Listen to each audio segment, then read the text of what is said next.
in the Duchy of Cassium, and all those present were engaged in casual conversation. Landro looked at his sister and said that she should eat the carrots. Lena said that she didn't want to. Ethel, gritting her teeth, looked at all this. Landro said she needed to eat well. Lena said she didn't like it, and she wouldn't die if she didn't eat it. The young man looked at his sister and asked with a smile why she didn't like to eat carrots. The Duke shouted and said that no one had the right to force his daughter to eat something she did not like. The Duke told the servants that anyone involved in putting his daughter's unloved dishes on the table could say goodbye to their jobs. The servants trembled with fear as they looked at their master. Lena shouted to her father to calm down. With tears in her eyes, she asked her father how he could fire someone for such an offense. She said that he was not like that at all. Clearing his throat, the Duke said that this time he would ignore everything that had happened. The brothers were amazed by their sister. They wondered how she could be as innocent as a little rabbit. Ethel was furious, wondering what this had to do with a 20-year-old girl. Landro noticed that his wife had a strange aura about her. He looked at his wife in surprise and asked if she was uncomfortable. Ethel said that everything was fine. She just had no appetite, but she couldn't directly say that she had lost her appetite because of them. The young man smiled and told his sister to eat the carrots, and he would give her something. Landro said that he would also give her something. Lena asked why they wanted to give her gifts if today was an ordinary day. The young man approached his brother and asked what about a gift, since his wife must be upset.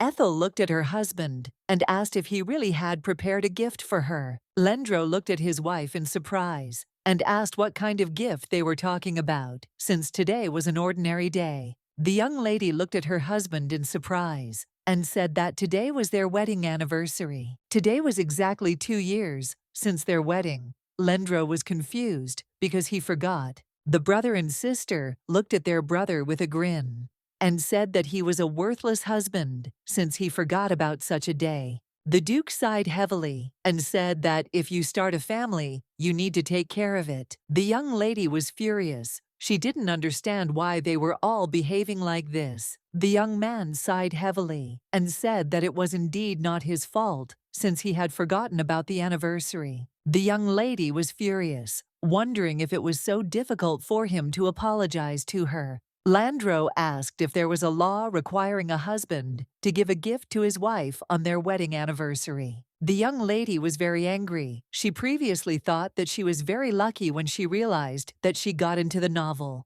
She had another opportunity given to her. After a car accident, she got into her favorite novel, Lena, that she died after the terrible life she had to endure. The Duke's second son is Leheim. The Duke's eldest son is Landro. The Grand Patriarch is Archduke Cassius. Lena was reborn and was the daughter of the Duke's family. As the youngest in the family, she received a lot of love and affection from them. Ethel found it amusing to watch the men pamper their Lena, but what she now saw was very different from what she had read. Ethel Wallace is the beautiful wife of Lena Landro's older brother, one of the most minor supporting characters, who appears very often. The lady was very happy. Landro was her favorite character, and now she was his wife, a beautiful-looking and simply perfect man who resembles a duke in both ability and appearance. She was very glad to be his wife, even though it was a marriage of convenience. At least she was a member of the ducal family. She knew there was no better place to watch the plot.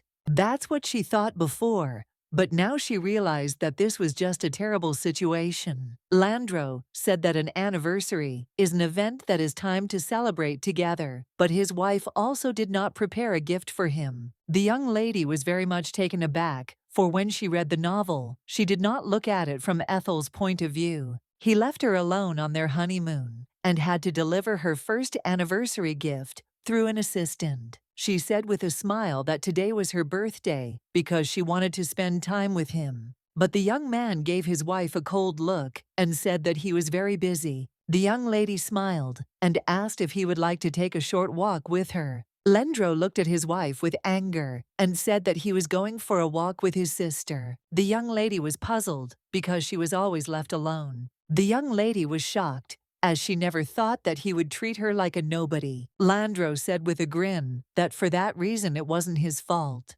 Moments later, a gift flew straight into his face. Everyone present was in shock. They froze in bewilderment, as they did not expect such a thing. Having thrown the gift to the young lady, she stood for some time and looked angrily at her husband. The young man was perplexed and did not understand what had just happened. Ethel screamed furiously at her husband that she wanted them to get a divorce. Turning around, the young lady told her husband that she wanted to divorce him as soon as possible. Landro was taken aback. He didn't understand what kind of divorce they were talking about. The Duke looked at the young lady in surprise and asked if she was serious about divorce. Without looking at her relatives, she said goodbye to them, and the maids rushed after her. She knew that even if she left, she couldn't forget about herself. She didn't want to leave empty-handed. Sometime later, Landro entered the room and called his wife. He looked at his wife in bewilderment and asked if she was serious about divorce. Ethel said that she had made herself more than clear. Landro asked why she was demanding a divorce from him. He blocked her way. The young lady said that she needed to go out. He said it was his fault that he forgot about their anniversary. She asked him, who said that was the only reason? The young man sighed heavily and said that he agreed that they were not an ideal couple, but this was a marriage of convenience. Ethel said that she was not demanding it because she did not know about it. He asked in bewilderment what the reason was then. A moment later, he told her to look to the side because there was a dress there. Landro said that every time she puts on the dress, he remembers their wedding and all the good things. The young lady looked at it and said it was not good. The young man looked at her in bewilderment. Ethel said she didn't like the dress at all, and it wasn't her dress at all. A couple of months before the wedding, you had a dress fitting in the duchy. Without taking his eyes off the book, the young man told Ethel that the dress looked good on her. The madam looked at the young lady and asked which dress she would like to try on next. Ethel's mother and father said that she should not under any circumstances miss out on such an eligible bachelor as the Duke. Ethel's brother told his sister that she was destined to become a duchess. Ethel knew that her relatives did not care much about her, nor did they think much about her marriage. But still, she was glad that she had the chance to choose the most beautiful dress in a popular store. Lena rushed into the room and called her brother with a smile on her face. The young man asked what happened. Lena said that she wanted to watch her sister try on wedding dresses. When the young lady read this novel, she really wanted to have a family like theirs. She knew that after the wedding, she would become part of this family. All her dreams were coming true. Lena rushed to the wedding dress and called her brother with a smile on her face. Looking at her brother, she slyly asked if she could try it on at least once. Ethel was puzzled, as she did not expect such a thing. Lena said that if her sister did not mind. Lena smiled and said shyly that this dress looked very cute. Ethel knew that the young lady could be understood since she had reconciled wedding dresses herself in the past. Landro asked in surprise why she wanted to try it on. Ethel told the young lady that nothing would happen if she just tried it on. Landro sighed heavily and said that she could do whatever she wanted. Lena smiled because she was happy. Lahim and the Duke entered the room. Lahim asked his brother where their sister was. The Duke said they were going to have a cup of tea together, but they were told she was somewhere here. Ethel was puzzled because Lena decided to try on her dress, but they did not expect to see Ethel in her own room. A moment later, the young lady came out and asked with a smile what they thought of the dress. Everyone froze, as they were in shock. They didn't expect that the dress would suit her so well. The young lady asked with a smile if the dress suited her. She was expecting praise. Lahim asked why she was wearing a wedding dress. Lena said that she just wanted to try it on. The Duke said it seemed like only yesterday that she had promised her daddy to marry him when she grew up.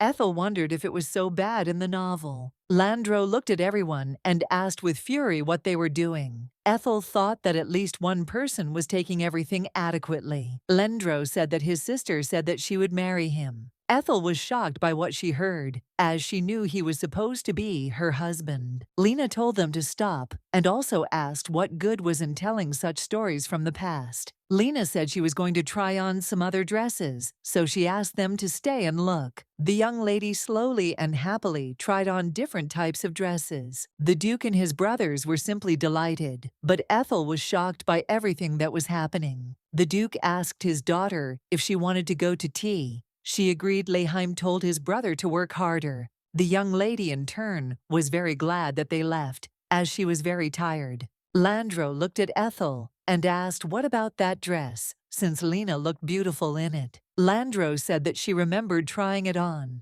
Ethel asked furiously what she was trying on. He said, puzzled, that he was sure she had tried it on. Ethel said she had not worn it. She said furiously that it was not her but his sister. Landro said he would never do something so stupid. He said it was his wife who made a mistake. Ethel asked him if he thought she was stupid and couldn't tell the difference between something she had never worn. He looked at her and said that perhaps she had made up a story that didn't exist. Landro said that she just wanted to blame him. The young lady froze in bewilderment. She was in shock. She asked if he was saying that she was lying, and the young man said that he had not said that. He said that despite all the similarities between his wife and sister, he simply could not be mistaken. She was in shock. He looked at her in surprise and asked why she hadn't answered him then. He asked her if what she was saying wasn't offensive. She asked if he meant what she had said at dinner that night.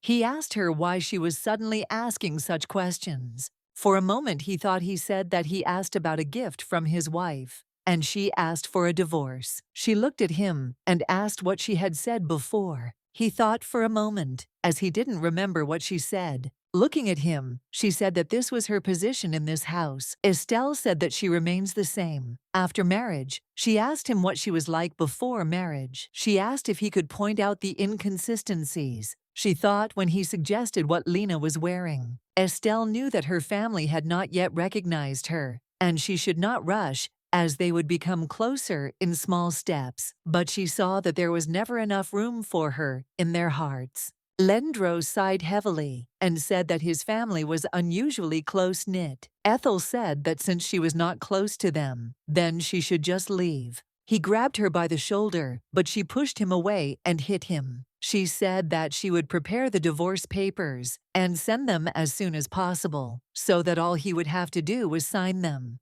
Landro, he shouted at his wife to stop. He wanted to talk, but she didn't listen. She said that she had heard enough of his nonsense. He asked in surprise what she had just said. Turning around, she said furiously that he was a nobody. She went down and saw the servants, Lena and Leheim, approach their daughter-in-law in bewilderment. They did not believe that she would really divorce their brother. The Duke looked at the young lady and said that she did not have to do that. But the young lady, in turn, did not listen to anyone and slowly left the estate. The young lady plopped down on the bed. With a smile, she was very happy. She didn't pack her luggage very well, but she still preferred comfort. She knew that she could think about the little things later, since first she needed to get a divorce. Leheim looked at his brother and asked if he would really leave everything as it was now. Landro looked at his brother in surprise and asked what he was talking about. Leheim said that he was talking about his daughter-in-law. Now Landro said that she would return soon. The young man asked his brother in surprise what he was talking about, since she said that she wanted to divorce him. Landro said that his wife, a wise woman, got angry and started talking about divorce. Landro said that their marriage would not end just like that, since they did not have any feelings for each other from the very beginning. Landro said that Ethel would definitely be back soon. Leheim asked if he was sure about that. Landro smiled and said that Lena said that her brother would be able to survive. Leheim said, puzzled, that he understood his brother. He knew that at the perfect time, their sister would give useful information. She could say something that caught her interlocutor off guard. And surprisingly, everything she said turned out to be true. Lendro sighed heavily and said that he would never allow a divorce. The butler knocked on the door and asked the young gentleman if he had woken up like that, but he did not have time to finish speaking. The butler shouted after the gentleman, since he did not have time to finish what he wanted. The butler shouted for him to wait for him. The young man knew that, of course, after everything that had happened, his wife had returned to him. Opening the door, he saw the postman. The young man was surprised and did not understand why his wife was not there. He looked at the young man in surprise and asked who he was. The young man said that the young lady asked him to give him an envelope with documents.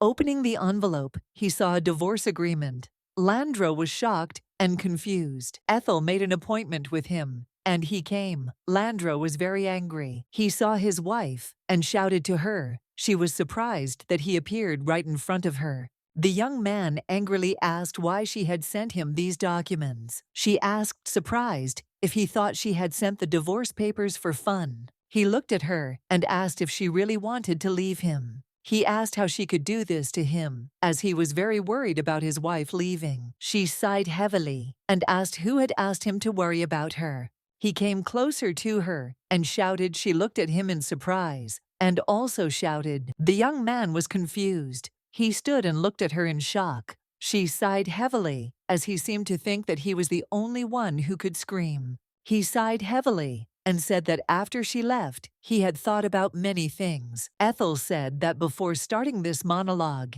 he should still sign the documents. Lendro was shocked. He said that he did not understand how she could behave like that. She looked at him angrily and said that it was because she didn't care about his apologies. She wondered if she should pretend to be the victim in this situation. She said she wanted to set the record straight because she didn't want to see his face anymore. Looking at his wife, he said with a grin that the papers had been torn by accident. He said that since this had happened, they could talk calmly. She smiled and said that she understood. She said that she had prepared more than one set of documents, and he in turn tore them up. He looked at her and said that it didn't matter how many documents she had prepared. Lendro said he had no desire to divorce her. She sighed heavily and said that then they had no choice but to go to court. He said she couldn't take him to court. He asked if she thought she could remove his family. Ethel said she thought she could and shouted out loud that she wanted him to divorce her. Passers-by were shocked as they heard the name of one of the Cassiuses. Lendro was very angry that his wife shouted. She knew that she only needed time for the rumors to spread. She was not at all opposed to losing her dignity during a dirty fight. She came closer to him and said with a smirk that she wanted to know who would be the first to give in. She understood that she simply had no other option except going to court. In her mind, she asked herself the same questions she would have been asked in court. She knew she might be asked if he had stopped funding for a few months. She knew that he gave her 5,000 gold coins monthly for personal expenses. She didn't want to admit it, but at first glance her husband was a worthy husband. There was one thing that could be grounds for divorce, but she wasn't ready to discuss it with a lawyer yet.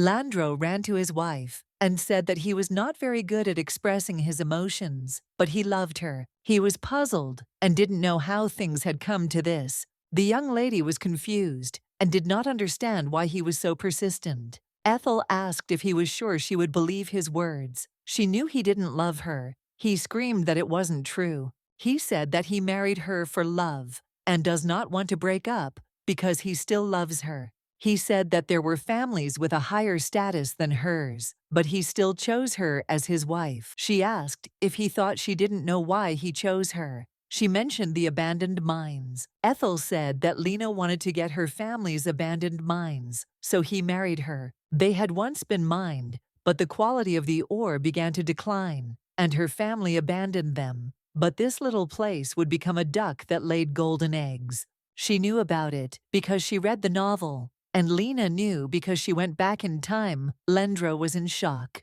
The young man did not understand how his wife could find out about something like this. He was in shock and did not know what to say. She looked at him and said that he had let it slip. When he was drunk, he was taken aback. She said that it was exactly like that, and he didn't even remember it. But of course, she knew it was a lie. Ethel said he had let it slip to her that he had married her because he wanted his sister to have a good life. He said that initially everything was like that, but after their first meeting, he fell in love with her. Ethel asked why he had changed his attitude after their wedding. She said angrily that he had left her alone, and Lendro hesitated, not knowing what to answer. She said it was the most lie she had ever heard in her life, and Ethel asked if she looked like a fool. He grabbed her hand and asked for a chance to explain everything to her. She asked furiously if he was really so upset that he would no longer be able to have Shakti.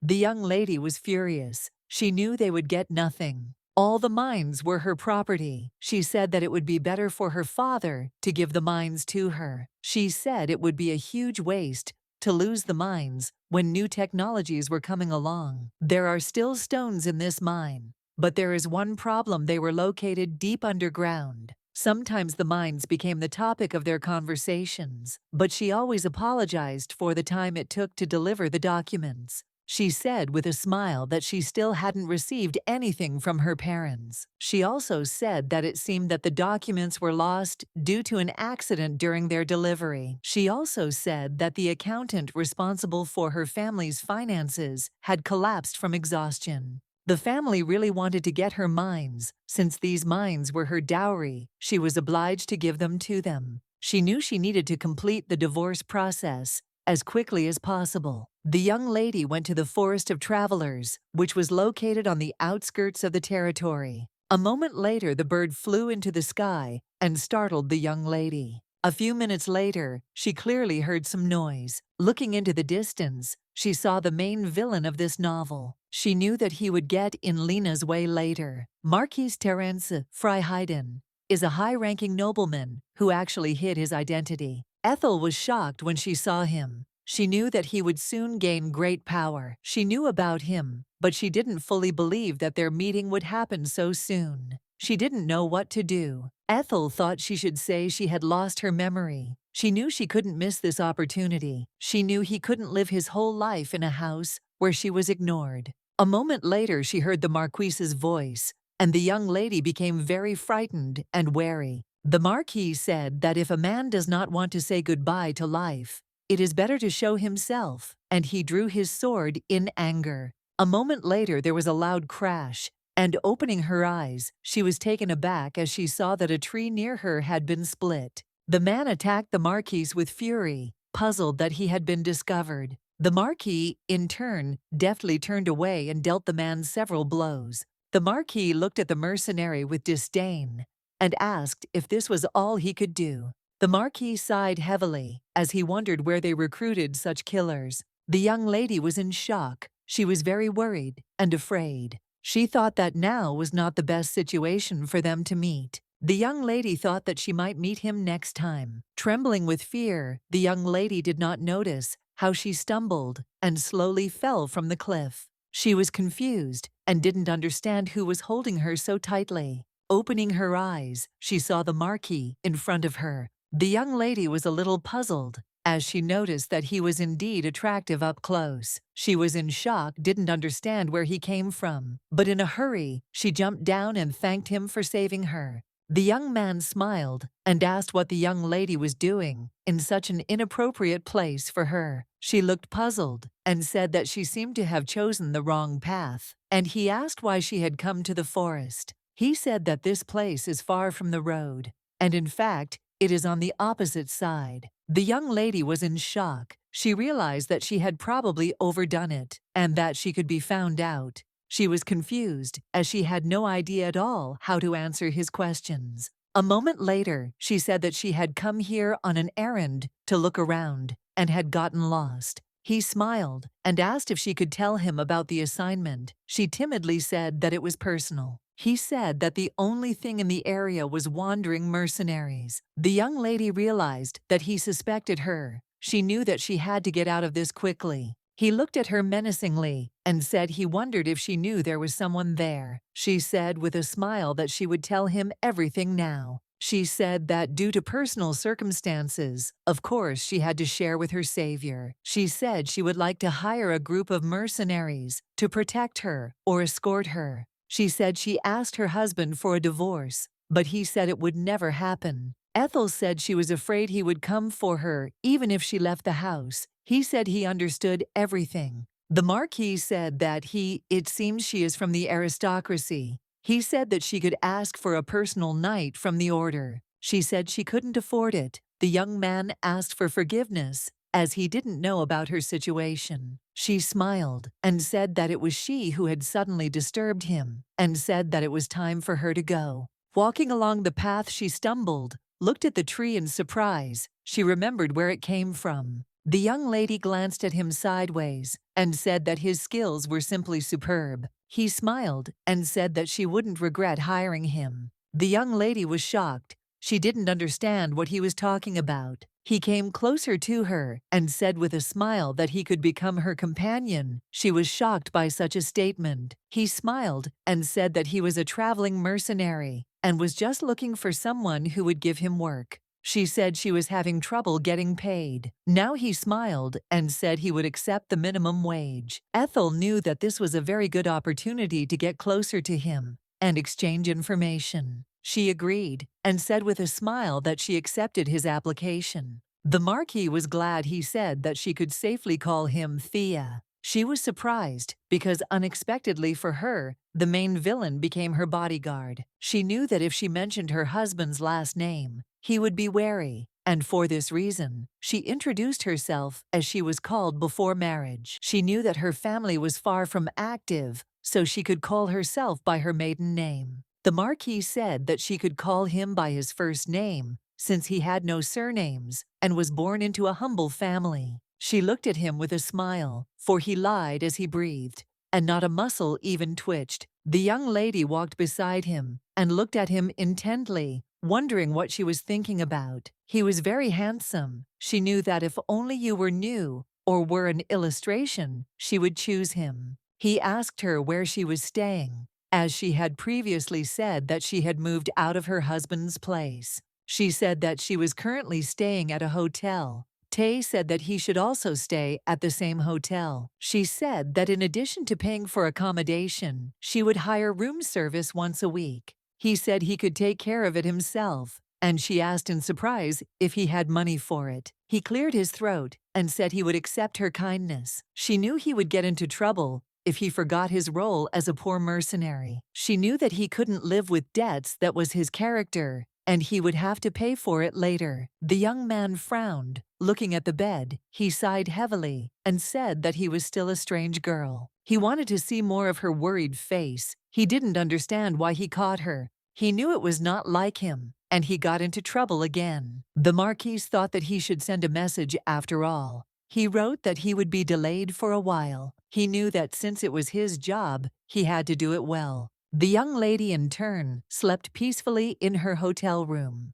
The young man, in turn, was quietly dozing in the chair. He was ready. A young lady came into the shop and said she needed some medicinal herbs for tea. The young lady noticed that the Marquis had a headache. The Marquis's greatest weakness is headaches, a curse placed on the royal family in exchange for a portion of the divine power. The imperial family can control mana without any problems, but they suffer from the side effects. The strength of pain is directly proportional to the amount of mana. There are those who have received the greatest power in history. The two sons of the current emperor also did not escape this fate. The main male character of the novel and his beloved Lena's Crown Prince Michael, and the emperor's illegitimate son Terence. Terence was the firstborn, born the son of the Marchioness of Molo. But the emperor's brother died, and the second prince, the current emperor, became the heir. The Marquis disappeared. The emperor was saddened by the news that his bride had run away with the coachman with whom she was in love,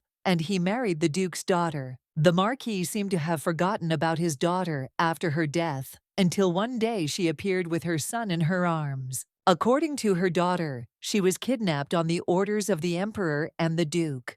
But her kidnappers remained unpunished. She couldn't find a place for herself since she was already pregnant at the time of the abduction. He had imperial blood in him, but he was not recognized, otherwise he would have been the man who took the place of the crown prince. But in the end, because of a conspiracy, he was deprived of everything. And this man, Terence Hayden, Ethel, he cannot call the emperor father, but he is also under threat from the duke. One of the things that pushed him over the edge was a headache. Due to the increasing pain, he became addicted to a drug called Devil's Claw. The crown princess, who also had headaches, was Lena. The young lady was furious because the main characters were so fond of choosing favorites. Some are blessed with love and the role of crown prince, while others suffer the humiliation of being born out of wedlock. He ended up passing out due to the side effects of the drug. The young lady thanked the seller for the herbs. She knew that a little tea would give the Marquis strength.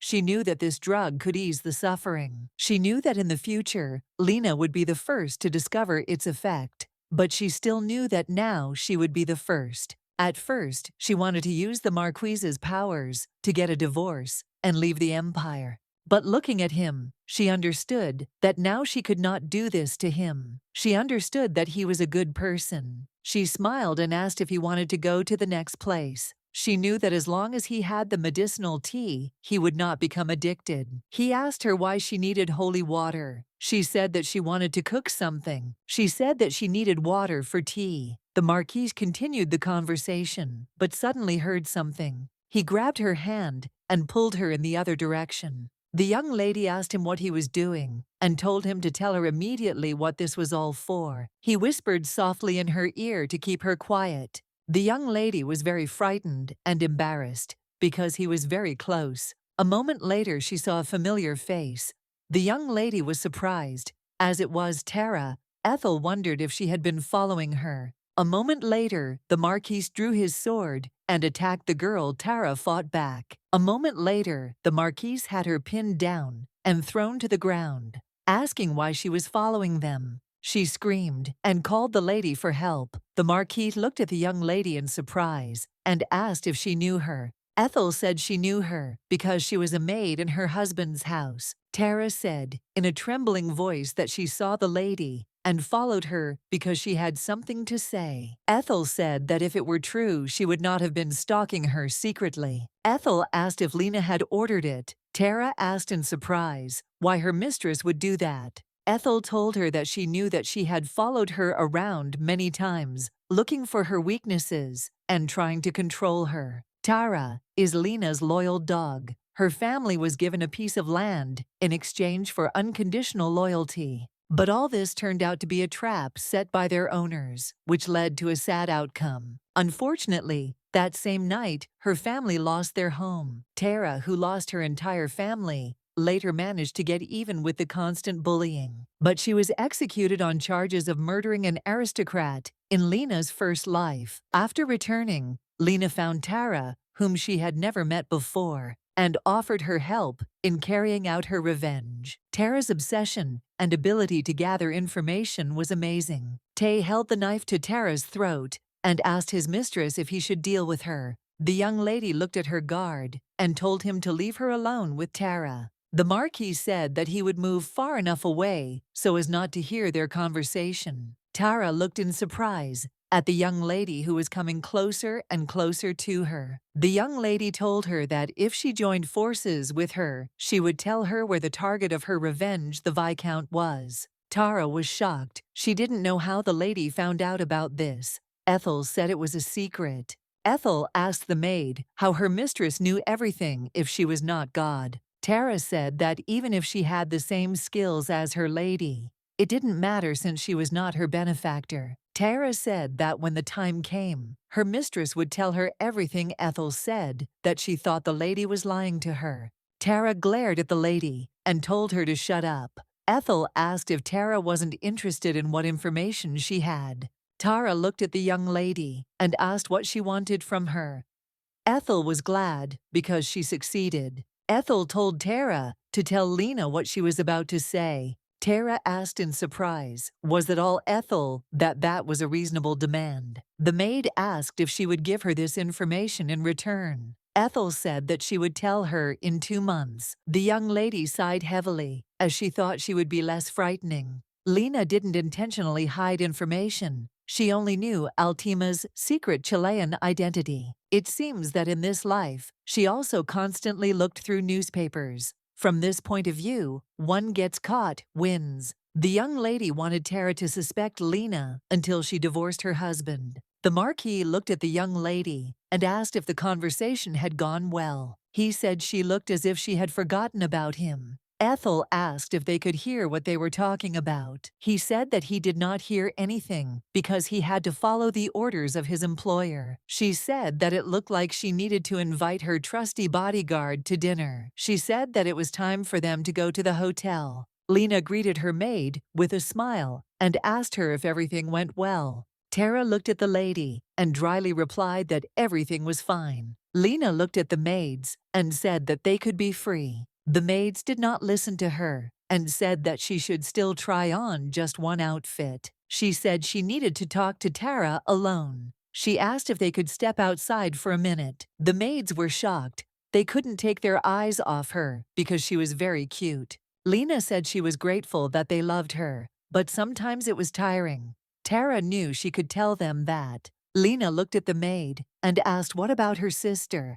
Tara said she went for a walk and also went shopping, and she laughed a lot. Lena said that, as expected, she was not interested in divorce. Tara listened to everything Lena said, but did not respond. Lena said that her older brother drinks and talks about how he loves her sister. Tara asked her if she was really going to leave the mines to the young lady for now. The young lady said that it turns out that way, and moreover, the price will increase later. Tara said she would continue to watch the young mistress. Lena said that was enough. Lena told the maid to return to her main job. Tara looked at Lena intently. The young lady and the Marquis were having a pleasant time. She smiled looking at him and asked if he liked the aroma of tea. While drinking tea, the Marquis said with a smile that the aroma was good, but the taste was like medicine. She asked in surprise if that was all he could say since he had been drinking this tea for 3 days. She asked if he felt better or if his sleep had improved.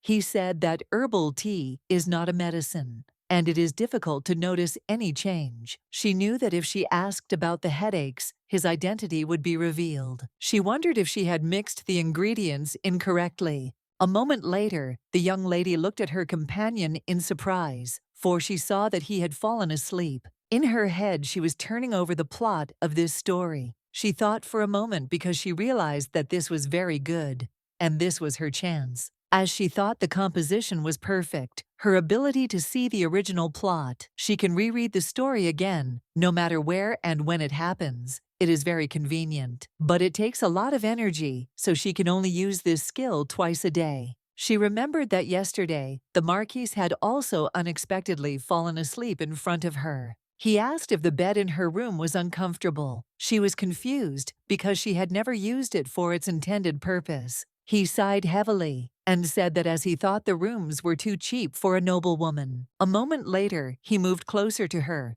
and called out to her. The young lady recoiled and said that he was right, that she was tired. He smiled and said that he would walk her to her room and that they would take a walk at the same time. The young lady thanked him with a smile. The more she got to know him, the better person he seemed. Some time later, walking down the street, they were met by a man who almost called Mark by his title. The Marquis said that it seemed that this mercenary had some business with him. The young lady said that he could take his time. She would go ahead. A moment later, they looked to the side in surprise. As they heard a noise, they saw the carriage of the Cassius family. The young lady looked in surprise at Lena, who threw herself into her arms. Some time later, the young lady and Lena were sitting in a cafe and talking. Ethel hoped that Lena would not realize that Thea had come with her. Ethel looked at Lena and asked what she wanted. The knight angrily told Ethel that she was being rude to the lady who had come to see her. The young lady was furious because the knight addressed her only by name. Lena told her knight not to be rude to her sister. Lena told him that this was an order, and he had to ask for forgiveness. He gritted his teeth and asked for forgiveness. Lena told him to apologize properly. Ethel looked at them and told them to stop as she was not a little girl anymore. She also looked at Lena and said that she no longer needed to call her sister. Lena asked her what she was talking about. Lena said that she came to apologize in place of her older brother, even if this all happened because of the mines. It's not the end yet. Lena said she didn't know how to say it correctly, but she had a good feeling. She said that one day she decided to buy porcelain, and after some research, she decided to invest, which brought her great success. Lena said that it seemed like sister didn't believe her, and at first, her family also took it as a joke. Ethel knew you had the original story, and in the end, everyone believed it easily. Lena said that she had a premonition that in the future these mines would bring success. She said that her brother came to them to buy the mines, but fell in love with his sister at first sight. She's not a bad person, but she can't even tell the difference between a lie and the truth when it's necessary. Lena said that when Ethel first came to their house, she liked her, even then. Lena said she liked it very much. Ethel asked if she could keep the mine for herself. Lena looked at her in surprise. Ethel said that she had a bad time because of that question, but she is very glad that she received permission from Lena to keep the mines for herself. Ethel asked if, since it was not so important, she could return them to their parents. Lena screamed loudly for her sister to calm down. She also said that she brought her gifts. Lena said that she should still think about the mines, since her brother thought differently, and the family needed to maintain its reputation. Ethel asked in surprise, since when the Cassius family was worried about something like this, Lena, not listening to her, told her to open the gift first. Ethel thought she seemed unwilling to believe that she liked her, only because of the importance of the mines. Lena smiled and said that she didn't know which she would like more, so she bought everything. Ethel was a little puzzled, as the gift looked very expensive. Ethel knew that Lena often used these kinds of gifts. Lena smiled and said that they could try on this gift.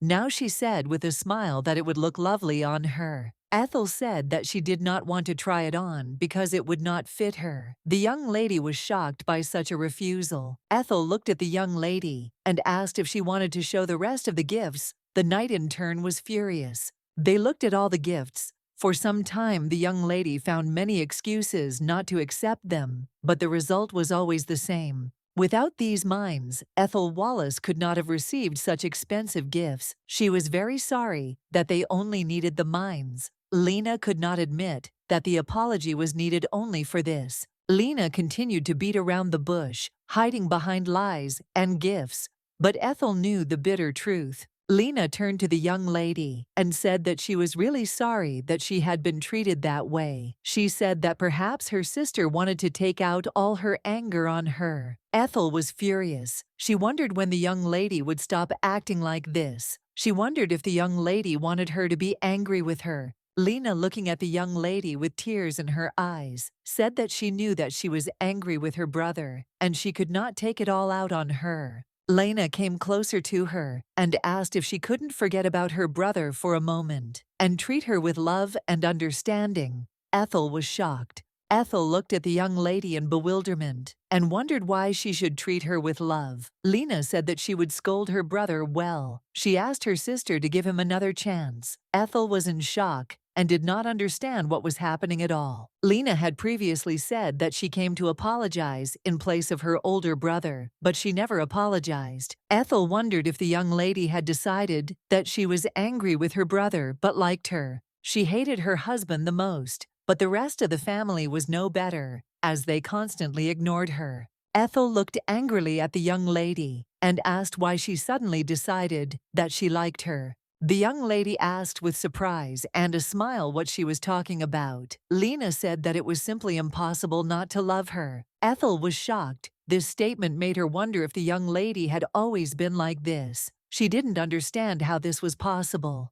After returning to the past, Lena was surrounded by nothing but adoring admirers. Unfortunately for her, only villains treated her badly. In Lena's world, this is simply impossible. She cannot even imagine that someone would carelessly hate her. Lena looked at the young lady and asked what she was thinking about Ethel. in turn, said that she was not thinking about anything. The young lady smiled and told her sister to take at least one gift for herself, if only out of love for her. Ethel was confused because she was in a very difficult situation. If she gave in to her feelings now, she would make Lena her enemy, but she had no strength left for reason. After reading the novella today, Lena looked at the young lady and smiled and told her not to ignore her and to answer faster. Ethel looked at the young lady and said she would be honest with her. Ethel told Lena that she didn't like her and she didn't want to see her from now on. She told the young lady to disappear and never appear before her again. Lena looked at the young lady with an angry look. Everyone was shocked because they did not expect to see her like this. Ethel turned and told the young lady that she was seeing her out. She would not be there, so she could leave the premises herself. The knight rushed towards Ethel in rage. He could not understand how she dared to insult my lady. Tay arrived in time and prevented the knight from committing an irreparable act. Tay looked at the knight with a grin and asked for forgiveness, saying that he had not noticed him. The knight looked at the young man with fury and asked who he was. The Marquis said that he was just a random passerby. Ethel was shocked and also confused. She didn't understand how he got there. She wondered if he had heard their conversation. The knight wanted to teach the young man a lesson, but Lena shouted for them to stop. She told the knight that he was disgracing her family's reputation. She looked at the knight and her maid and said that they were returning home. Ethel stared after them, shocked. The Marquise came closer to her and asked if she was okay. The young lady sighed heavily and said that this sight was not intended for his eyes. The Marquis smiled and said that compared to his family, hers was a model of prosperity, and the young lady in turn knew that this was true. The Marquis looked at her intently and said in a puzzled tone that she had not said that her husband was from the Cassius family. The young lady understood that he already knew everything, and there was no point in hiding it. She timidly said that he had not asked her about it. The Marquis looked at her intently and, sighing heavily, said that it would not be easy to divorce such a man. The young lady herself knew that this was the case. She said that she had filed papers with the court, but it seemed that there was some problem. She looked at the Marquis and asked if he had spoken with his fellow mercenary. The Marquis sighed heavily and said that he had spoken, and his colleague had told him that someone was waiting for him at home. The young lady, looking at him, said that he should hurry. Then the Marquis said that he often sees this man anyway, and it would be okay if he was late.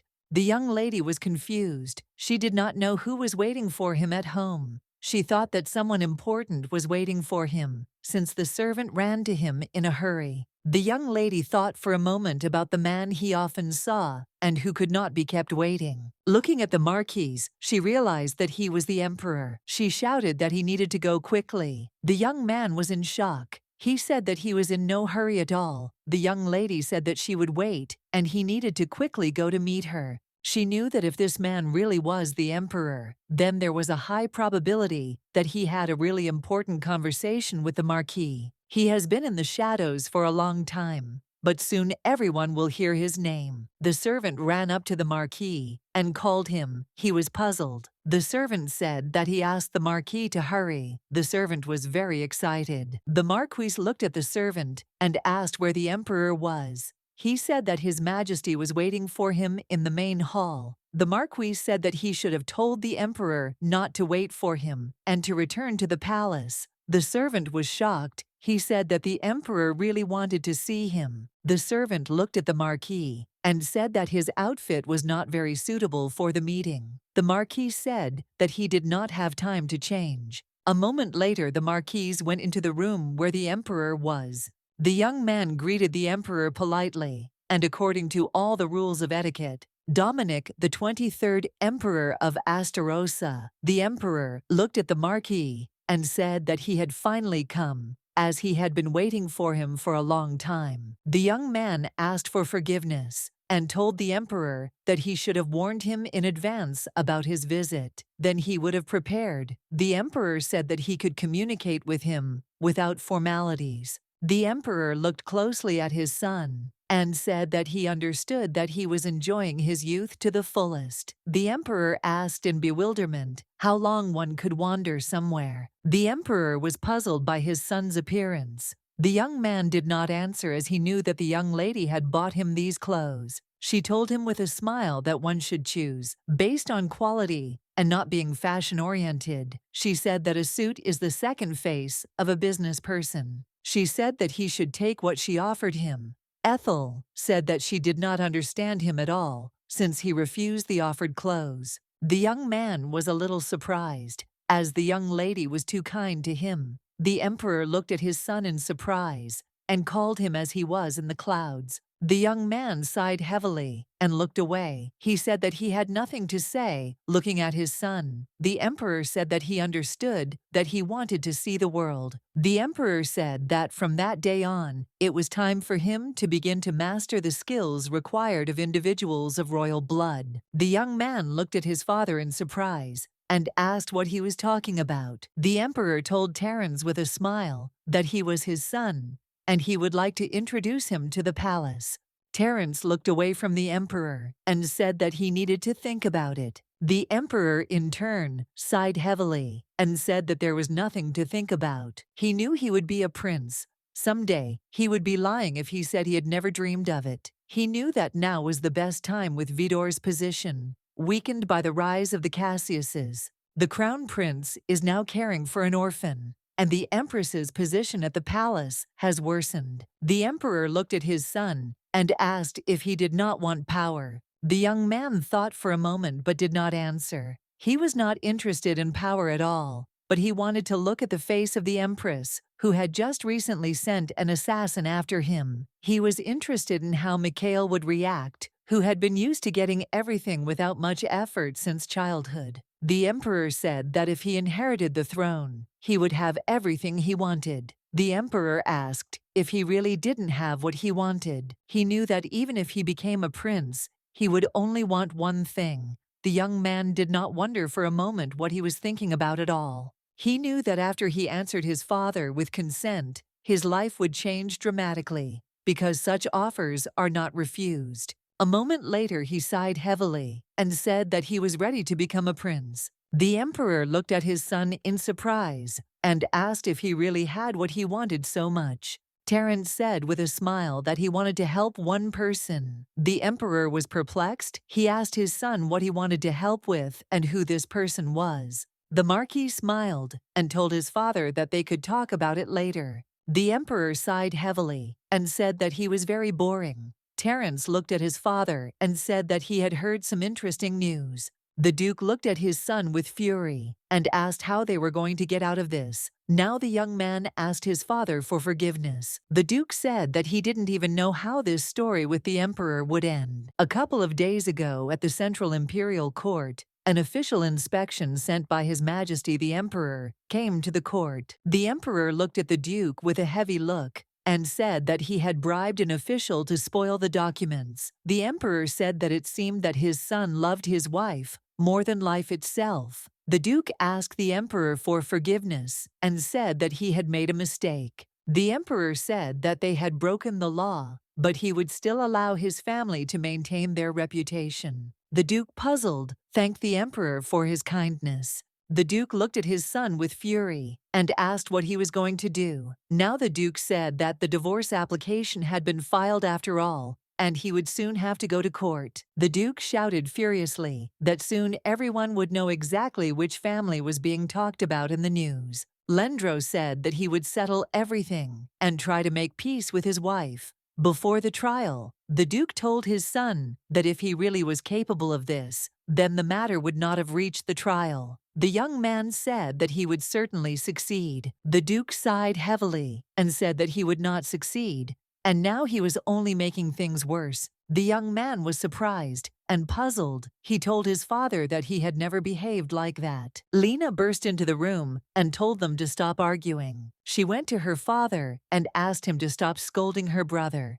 The Duke looked at his daughter and said that it was none of her business. Lena said that her brother wanted the best. The Duke told his daughter that she better go and rest. The young lady trembled with fear and told her father not to send her away. She said that it concerned their family. She shouted that if they continued to behave like this and argue, she would definitely refuse dinner. Landro and the Duke were shocked by the young lady's statement. She looked at them and said that she would not have dinner either. The Duke looked at his daughter in shock and said that she might get sick if she didn't eat well. Landro, in turn, said that she might faint. Leheim shouted to his sister that this could not be done since she was their fragile flower. The young lady looked at her father and said that if he cared about her so much, then he should trust her and give Landro another chance.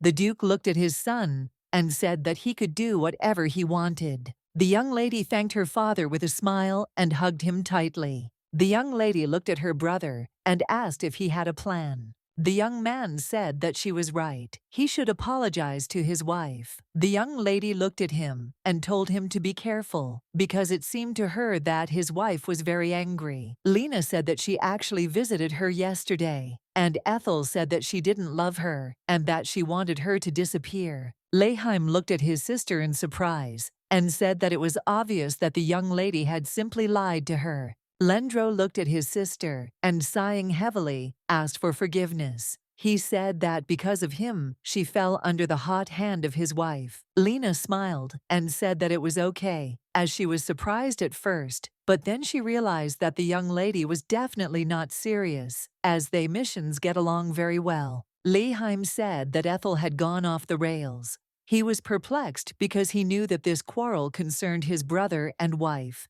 He did not understand how his sister had deserved such treatment. The young lady looked at her brother and said that he would have to try very hard if he wanted to return the love of his wife. The young man was surprised and puzzled. He did not know what to do. He said that with each of their meetings, everything was getting worse and worse. The young lady looked at her brother and told him to listen to her carefully as she would give him some advice. Ethel, in turn, walked and enjoyed nature. She saw a beautiful garden that was in the hotel. She smiled and told her companion that the weather was just wonderful today, and also asked if he would like to have a cup of tea in the gazebo. He smiled and said that they could have one, and also asked her permission to order them some tea. The young lady, in turn, was very happy, since the divorce case went much faster. She thought that soon the Marquise had a hand in it. She wanted to thank him with a cup of aromatic tea. A moment later, she saw the young ladies whispering to each other. She looked at them in bewilderment. A moment later, she saw her husband's carriage, and a few minutes later, she saw him.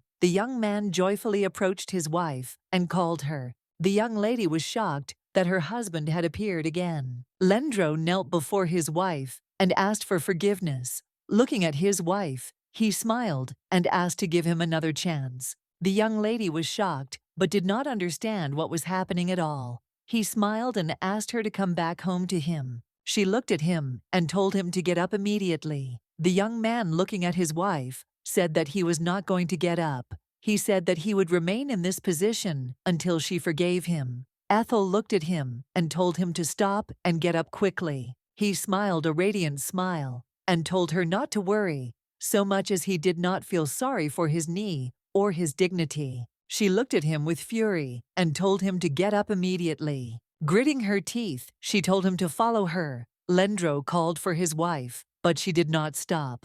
The young lady glanced sideways at her husband and angrily asked why he had come. He looked at her in surprise and asked why she was asking since everything was obvious, and he came to apologize to her since she was his wife. The young lady sighed heavily and said that it was simply unbelievable. She asked how he had the audacity to ask her for forgiveness. He looked at her in surprise and asked what was wrong with that. He said that he had made a mistake and now he had to change. She looked at him and said that she thought everything was clear with him and no apologies would help here. Ethel said he had made a scene in the garden, interrupted her from her walk. She asked if such were the manners of a noble family. He looked at her and said that if he had warned her in advance, she would not have wanted to see him. The young lady looked at him and said that it was natural, and she had every right to refuse to meet with him. He was surprised and said that they were married. Landro asked if it was really a sin for a husband to want to visit his wife. The young lady looked at him with a smirk after he said those words. She looked at him with a puzzled expression and asked if they could be called husband and wife.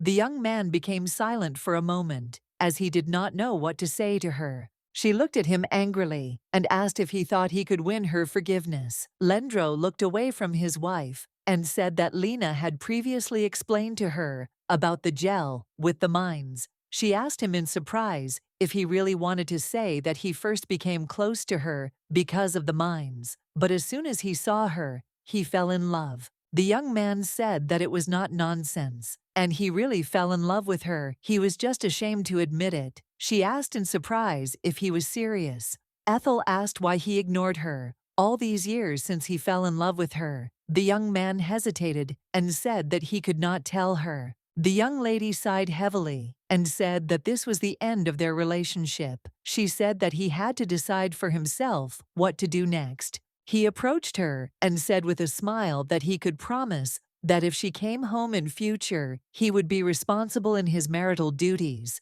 and would pamper and cherish her. The young lady accepted his bouquet. The young man looked at her with a smile and hope. A moment later, she went to the barrel and threw the bouquet into it. She said it was too late. Landro froze in bewilderment. He was in shock because he did not expect this. The young lady looked at him sideways and told him not to waste time and to leave quickly. He was in shock and screamed at his wife to stop.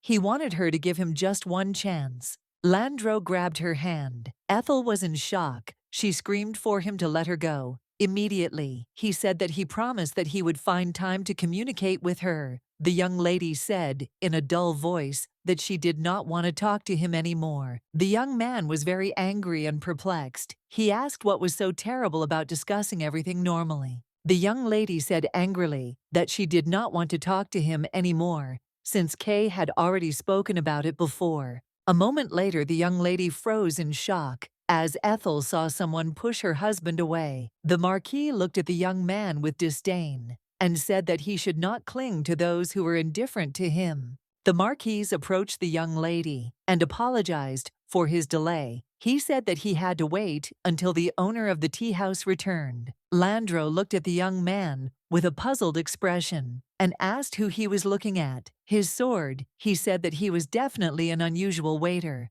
The Marquis looked at the young man with a grin and said that he was still capable of making a cup of tea, but he specialized in other things. The young lady was surprised, since the Cassiuses did not yet know the Marquis by sight.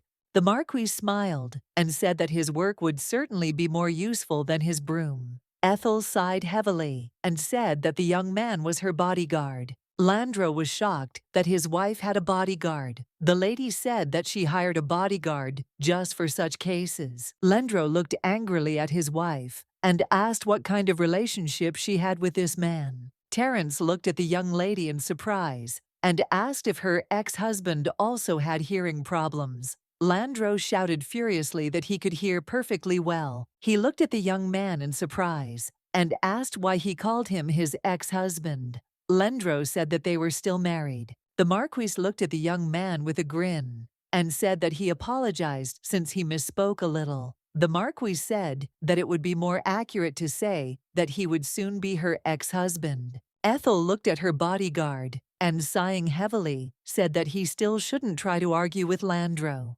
Ethel looked at her husband and said that if he had anything else to say, he could say it and leave already. Landro looked at Tay and asked if he had really been hanging around his wife all this time, if he was her bodyguard. The young lady looked at her husband and said that they were only together when they went outside. The young man shouted that this was not right because she was still a married woman. Ethel looked at him with anger and bewilderment and asked what he was talking about. Landro said, puzzled, that she had a husband, but she went everywhere with a mercenary. He looked at her and asked what would happen if people misunderstood everything. The young lady looked at him in surprise and asked what they could possibly misunderstand. Landro said that people might think that she was unfaithful to him. The young lady looked at him with a smile and asked if he meant that it might look like they were having an affair. Landro looked at his wife and said that he had no doubt about her, but others might spread rumors.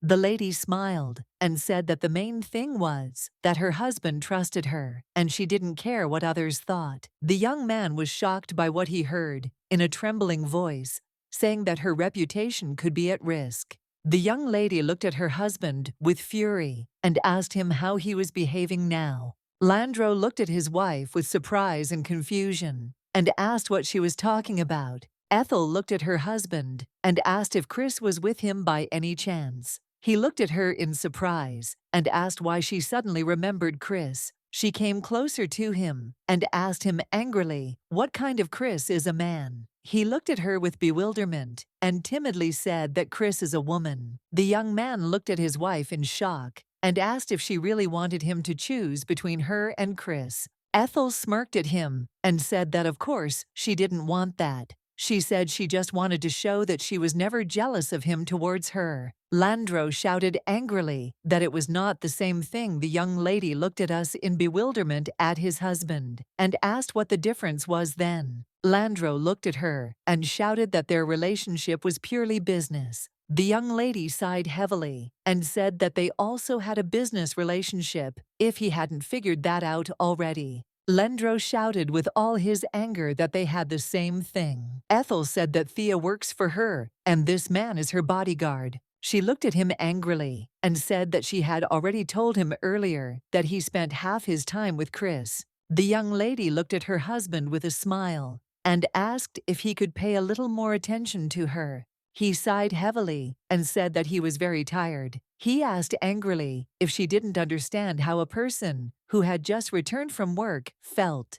The young lady was puzzled and offended, as she could not object to her husband. He looked at her and said that he really was very tired then. The young lady looked at her husband intently and said that it seemed he still did not understand anything, and she proposed to end their unpleasant conversation there. Landro was in shock. He shouted to his wife that he would definitely change. The young lady said that she did not believe a single word of his. He looked at her with fury and asked what would happen if she gave him those mines. The young lady stared at him, shocked, as he started talking about the mines again. He looked at her and said with a smile that he could swear they would remain untouched if that was what she wanted. He said he just wanted them to be registered in his precious sister's name. Ethel looked at him angrily and said that she saw that his greatest concern was still the happiness of his precious sister, and she told him furiously not to even hope,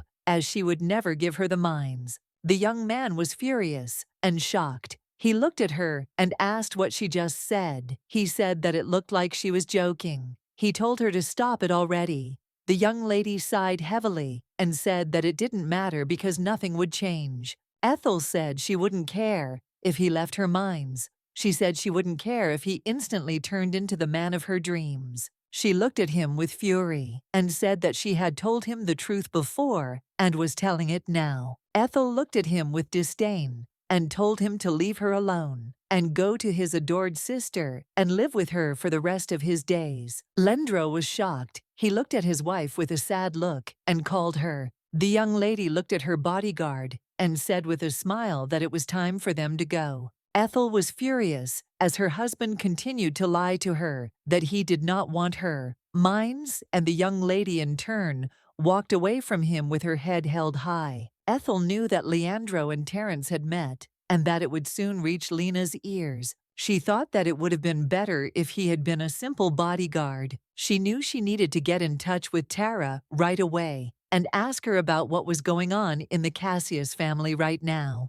Yulia did not look at the marquee and, asking for forgiveness, said that her husband had been a little rude. The young man smiled and said that it was better for her to call him her ex-husband. The young lady opium sewed and said that he was right. Ethel looked at the marquis and timidly said that she was worried that her ex-husband might offend him with his suspicions. The young lady bowed her head and asked for forgiveness and said that she did not want there to be awkwardness between them. He smiled and said that she should not worry about it, as he was not at all offended. The young lady was very glad that he forgave her She saw that he was very good, even too good. She looked at him in surprise and asked why he looked so depressed. He looked at her and said that her ex-husband was better than he expected. The Marquise looked at the young lady intently and said that he meant his appearance. The young lady was surprised. She did not understand how her husband's appearance was connected with the Marquise's bad mood.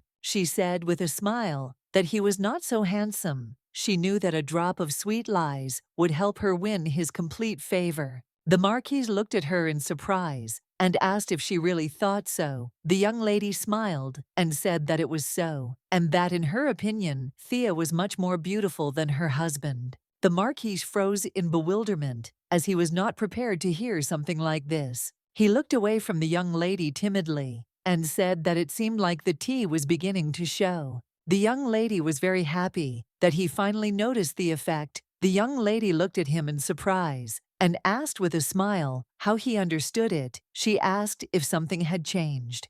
The Marquis said he had suffered from severe migraines since childhood, but recently, to his surprise, the pain had subsided. He looked at the young lady and asked if she could share the recipe for this tea if she didn't mind, and he also asked how much the ingredients would cost. The young lady was glad that he finally noticed everything. She wanted to give him the tea recipe, and he would help her with the divorce. He knew it was a perfect deal. She smiled and said that she would give him the tea recipe, but she asked if she could ask him for a favor in return. He smiled and said that he would do whatever she asked him to do. The young lady's expression quickly changed, and she seriously asked him to help her with the divorce, calling him Marquis Friedheiden.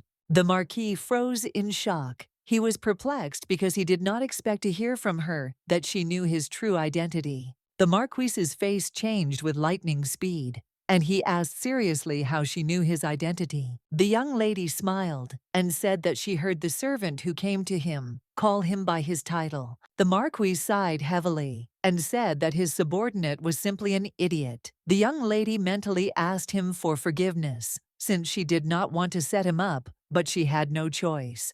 He looked at her intently and said that she definitely could not hear his last name. The young lady looked at him timidly and said that although it was difficult to call her a socialite, she was still destined to become a duchess. The young lady said that several marquises were at her wedding, and she had also seen a couple of faces in books, but there was another young marquis whose face she had never seen. She said it was not ball season, but he was here, which meant he either never left the capital or had no land. He sighed heavily and said that the only person who fit all the criteria was Marquis Friedheiden. He looked at her in surprise and asked if she had learned all this only because of his servant's mistake. The young lady smiled and said that in fact he had only finally dispelled all her doubts. The young man froze in bewilderment. He said that it seemed that she had already guessed everything a long time ago. The young lady smiled and, moving closer to him, said that he should have pretended to be a commoner better.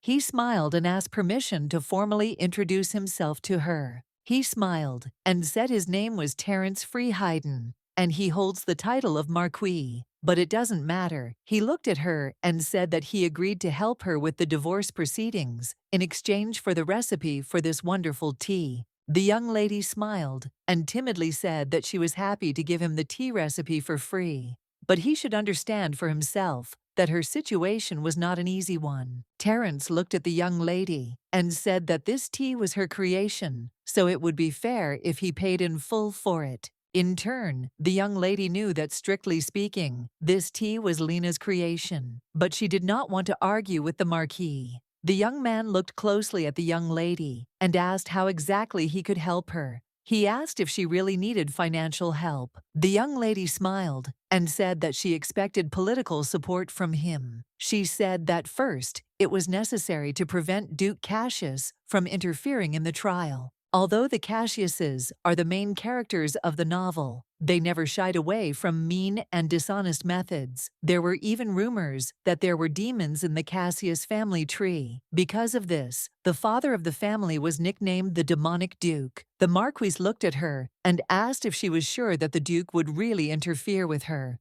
Ethel sighed heavily and said she was willing to put everything she had on the line. He asked why she thought he had the power to stop the Duke. He said he was nothing more than the Emperor's helpless bastard son. She knew he would soon be a prince. She looked at him and said with a smile that he helped her push the papers through to the court. The Marquise looked at her in surprise and asked why she thought it was him. The young lady was shocked because she saw that he was persistent. She said she received a notice from the court the day after he went home. She looked at the Marquis intently and said that she wanted to believe it. The Marquise looked at her in surprise, as he did not expect to hear something like that. She said she felt like she was fighting alone against a powerful enemy, but she felt better knowing someone was on her side. For a moment the young man frowned, not knowing what to answer. The young lady, looking at him, wondered if she had been too hasty with her confession. She did not know what would happen if he did not want to help her. The Marquise came closer to her and asked with a smile if she would like to take a short walk with him. The young lady looked at him in bewilderment. He smiled and said that the weather was fine and they could go for a walk. Some time later, they were leisurely strolling through the streets. She looked at him with a smile and suggested going shopping. He looked at her puzzled and told her not to tell him that she wanted to give him another gift. She looked at him puzzled and said that she was not going to do that since she knew that he was much richer than her. He said with a smile that he swears that he will repay her for her generous gifts. She looked at him in surprise and asked if it was possible to pay for gifts. She said that if it was so important to him, then he could give her something in return. He smiled and said that they had agreed on this and she could choose whatever she wanted. The young lady smiled and said that she would not need to be persuaded, but she was afraid that her wishes would leave him penniless.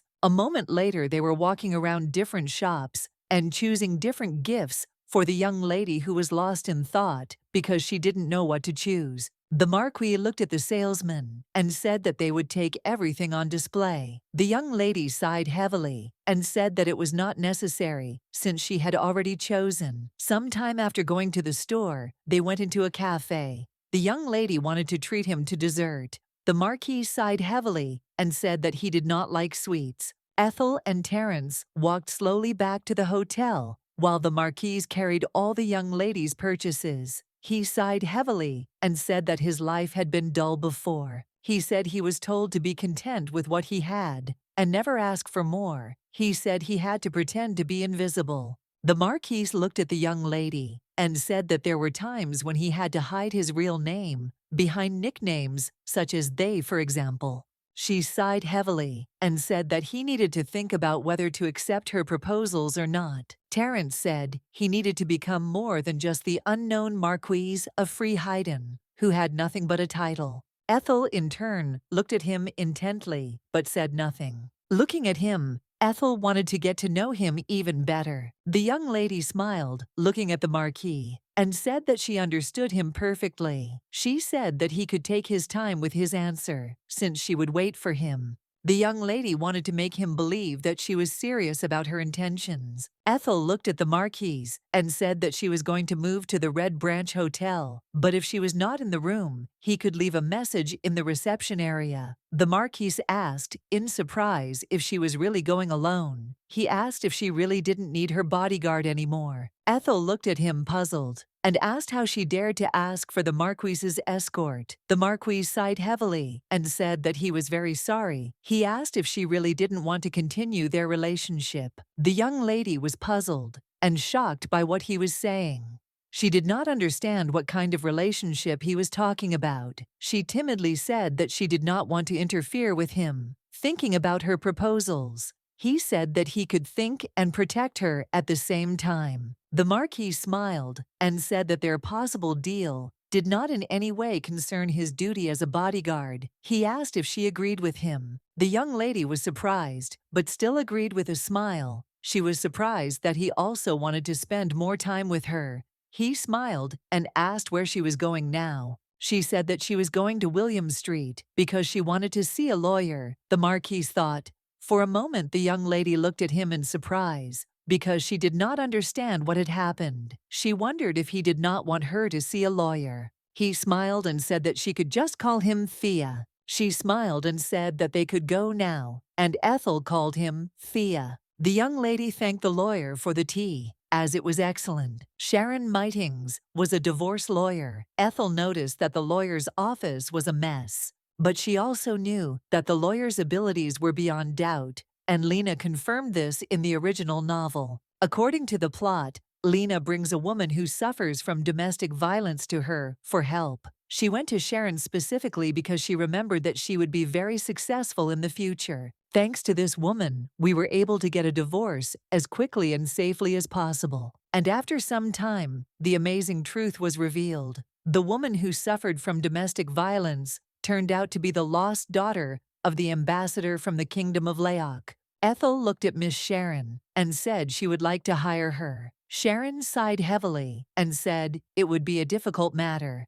Ethel said it was no big deal, since it would end in divorce anyway. Sharon looked away and said that she was sure the young lady could easily find a more experienced lawyer. The young lady said that after all she was the only one who specialized in divorces. Ethel said she believed Sharon would not succumb to the temptations of Duke Cassius, who would certainly try to bribe both the lawyer and the judge. Sharon said the lady's case would be the most high-profile divorce since the founding of the empire, and she said she doubted she was competent enough to handle it. The young lady looked at the lawyer and asked with a smile if she was worried that if they lost, fewer people would try to get a divorce. The young lady came closer to the lawyer and said that she had been closely following her activities for some time. Ethel said she had done a lot of pro bono work, representing women in desperate need of help, and it was things like that that had gotten her into debt. Sharon told the young lady that she was not a commoner but a noble lady, and she could hire any lawyer she wanted. Ethel said with tears in her eyes that every lawyer in the city had already refused her, and she was her last hope, because if she lost this case, then other women throughout the empire would be afraid to file for divorce because of the bad example, and then she could lose her bread. Sharon looked at the young lady and asked if she was trying to scare her. Ethel, in turn, said that she was not trying to scare her at all, as it was just a logical prediction. Ethel smiled and said that it was not only a risk, but also a great opportunity. Ethel smiled and said that if she agreed, she would have a chance to win in court against Duke Cassius. Sharon said that the young lady spoke correctly. Sharon told the young lady that it was very important that she had an objective reason for the divorce. She said that even if she did, she was afraid of the Duke's influence, which could greatly harm them. The young lady looked intently at her future lawyer and said firmly that she had a reason. She said that her husband had not yet blown up her child. Sharon said that if there is a problem with childbearing,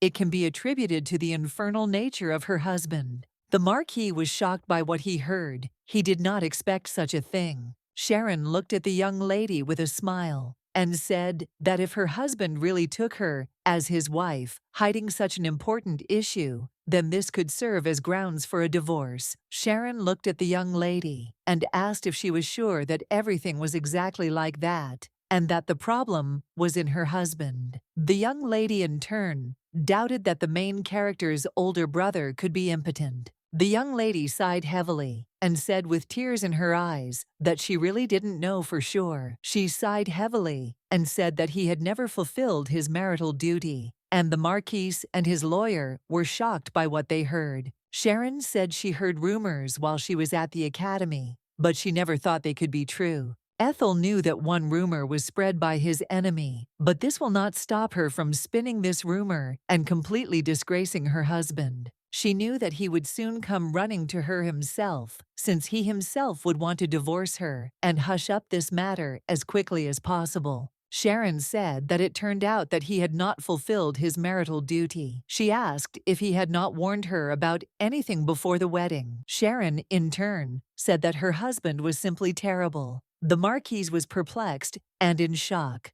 Sharon said that it was quite obvious that this marriage was deeply flawed. Sharon asked the young lady if she had simply put up with it all this time. The Marquis said that the young man was the worst of all. She said she didn't know if this was grounds for divorce. The young lady told a story about trying on a wedding dress after listening to her. Sharon said her husband was just crazy. Sharon looked at the young lady and thanked her for sharing this information with them. Sharon said that she now saw that the young lady had had a hard time all this time. Sharon said that she would help her, and she would know that she was not alone. The young lady looked at Sharon in surprise. Tears flowed from her eyes like a river. She was very surprised. Sharon was shocked. She was scared that the lady was crying in front of her.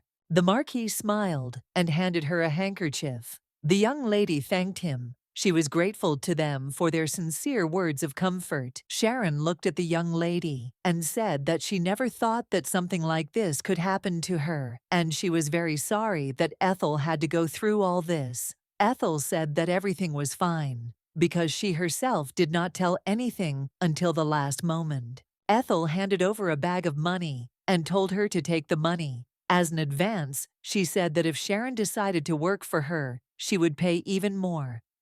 Ethel said that she could use it to pay off debts and hire reliable assistants. Sharon opened the bag of money and looked at it with puzzlement. The young lady looked at the lawyer with a surprised look and asked if something was wrong. Sharon looked at the young lady and timidly said that everything was fine. Ethel knew that something had happened and asked the lawyer to tell her what it was. Sharon timidly said that there simply wasn't enough money to pay off the debts, much less hire assistants. The young lady knew that she should have asked her husband for more jewelry as a gift. Sharon said that the young lady did not have to pay her anything. It would be enough to pay the legal costs. The Marquis told Sharon that this was all the young lady had. He took the bag of money and returned it to its owner. A moment later, the Marquis handed the lawyer a blank check and said that she could write down the required amount and present the check at the Imperial Bank. Sharon was shocked to see the blank check, her hands shaking, as she looked at it in surprise. The Marquis said that she could contribute enough to cover all the costs. He said that they would like her not to be distracted by anything, including other clients. A moment later, the lawyer saw the Marquis's name returned and said that he did not want anyone else to know about his involvement in this matter. He looked at her and asked if she understood him. Sharon said that of course she understood and would not disclose anything. Ethel looked at the Marquis with a smile, as she was very glad that he had helped her. Ethel was very glad that everything was going as it should. She knew that now all that was left was to find the ambassador's daughter. She looked at Sharon and said she had one more request for her. Ethel said she had recently seen a woman named Anna, and she felt like there was something wrong going on with my family. Ethel asked if she could take care of that as well. Sharon smiled and told the young lady to leave it all to her.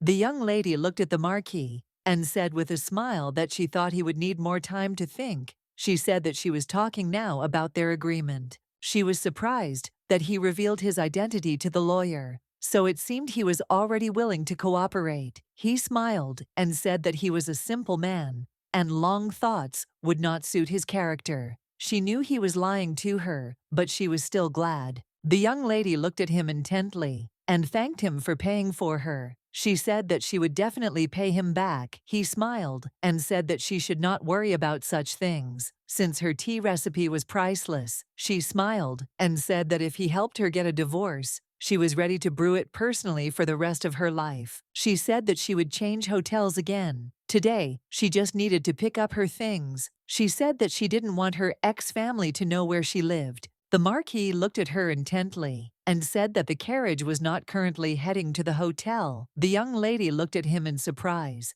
as she did not understand what he was talking about. The Marquis smiled and said that they were going to his estate. Now he said that she could relax and live with him forever. The young lady was surprised. She of course thanked him for handing her over, because if society found out that she'd moved in with a single Marquis and not even divorced, it would be a big disaster. He smiled and said that she had misunderstood him, since this was the unofficial residence of the Marquis, and the villa was outside the capital. He said that officially it belonged to another person, so the Cassiuses wouldn't find it so easily. The car looked at him and said with a smile that in that case she would be happy to stay at his villa. He smiled and said that now they were officially in the same boat. The Marquis, with a sly smile, invited her to shake hands. The young lady saw that he was doing more for her than she asked. Ethel was puzzled and could not understand why he was so kind to her. She smiled and said that he would not regret this decision. She doubted him, since now her comrade was a marquis himself. The marquis was puzzled. He sighed heavily and said that this was not like him at all. His assistant looked at him in surprise and asked what he was talking about. The marquis asked himself in surprise why he had given the check to the lawyer. He had planned to wait a week and watch how things would develop. He was shocked that he had revealed the location of the villa himself. He did not understand what was happening to him at all. Jack looked at the gentleman in surprise and asked with a smile if the young lady was an unusual guest. He said that he would order the maid to keep an eye on her. The marquis looked at his subordinate and told him to stop talking and that he had better start preparing. Jack asked in surprise what he should prepare for. The marquis said that he would be leaving the guests somewhere for a couple of days. Jack looked at the gentleman in surprise and asked what he was talking about and where he was going to go. The marquis sighed heavily and said that they were going to leave for Ashton. Ashton, the capital of the Duchy of Cassius. The young lady was glad that they had finally arrived. The marquis smiled and said that he was also glad that they had arrived. Ethel smiled and said that it was great to travel first class after all. The marquis looked at her and said that it looked like they were a little ahead of schedule. He said that they could take their time. The young lady smiled and agreed with him. The marquis looked at her and asked if the maid would come to meet her. Ethel said that if she were in Laura's place, she would definitely come. Laura came with her to the estate from her home and was assigned the role of a witness who would confirm her husband's neglect. The young lady sent her maid a request for a meeting by mail. She hoped that he would still come to her. He said that he saw that the fair was in full swing here. Ethel said that there were always some festivals going on in the city. The marquis looked at her and presented her with a beautiful mask. He said that she had said earlier that her face was not particularly well known in society, but still just in case she needed to wear a mask.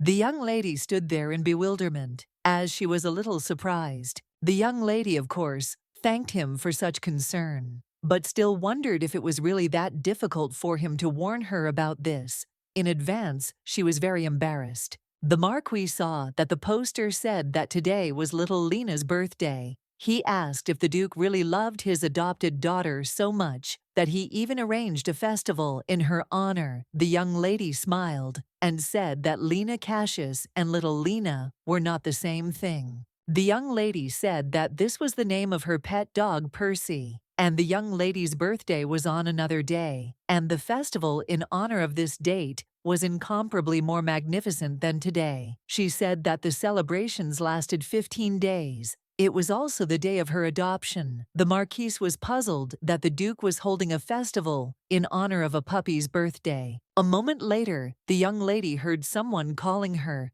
She turned around and saw a maid. Ethel called Laura in her joy. She was very glad to see her. Ethel was glad to see her friend. She quickly rushed into her arms. Laura smiled and said that they had not seen each other for a long time. Ethel introduced Terence to Laura and said with a smile on her face that he helps her with everything. Ethel looked at Laura and asked if she had thought about her request.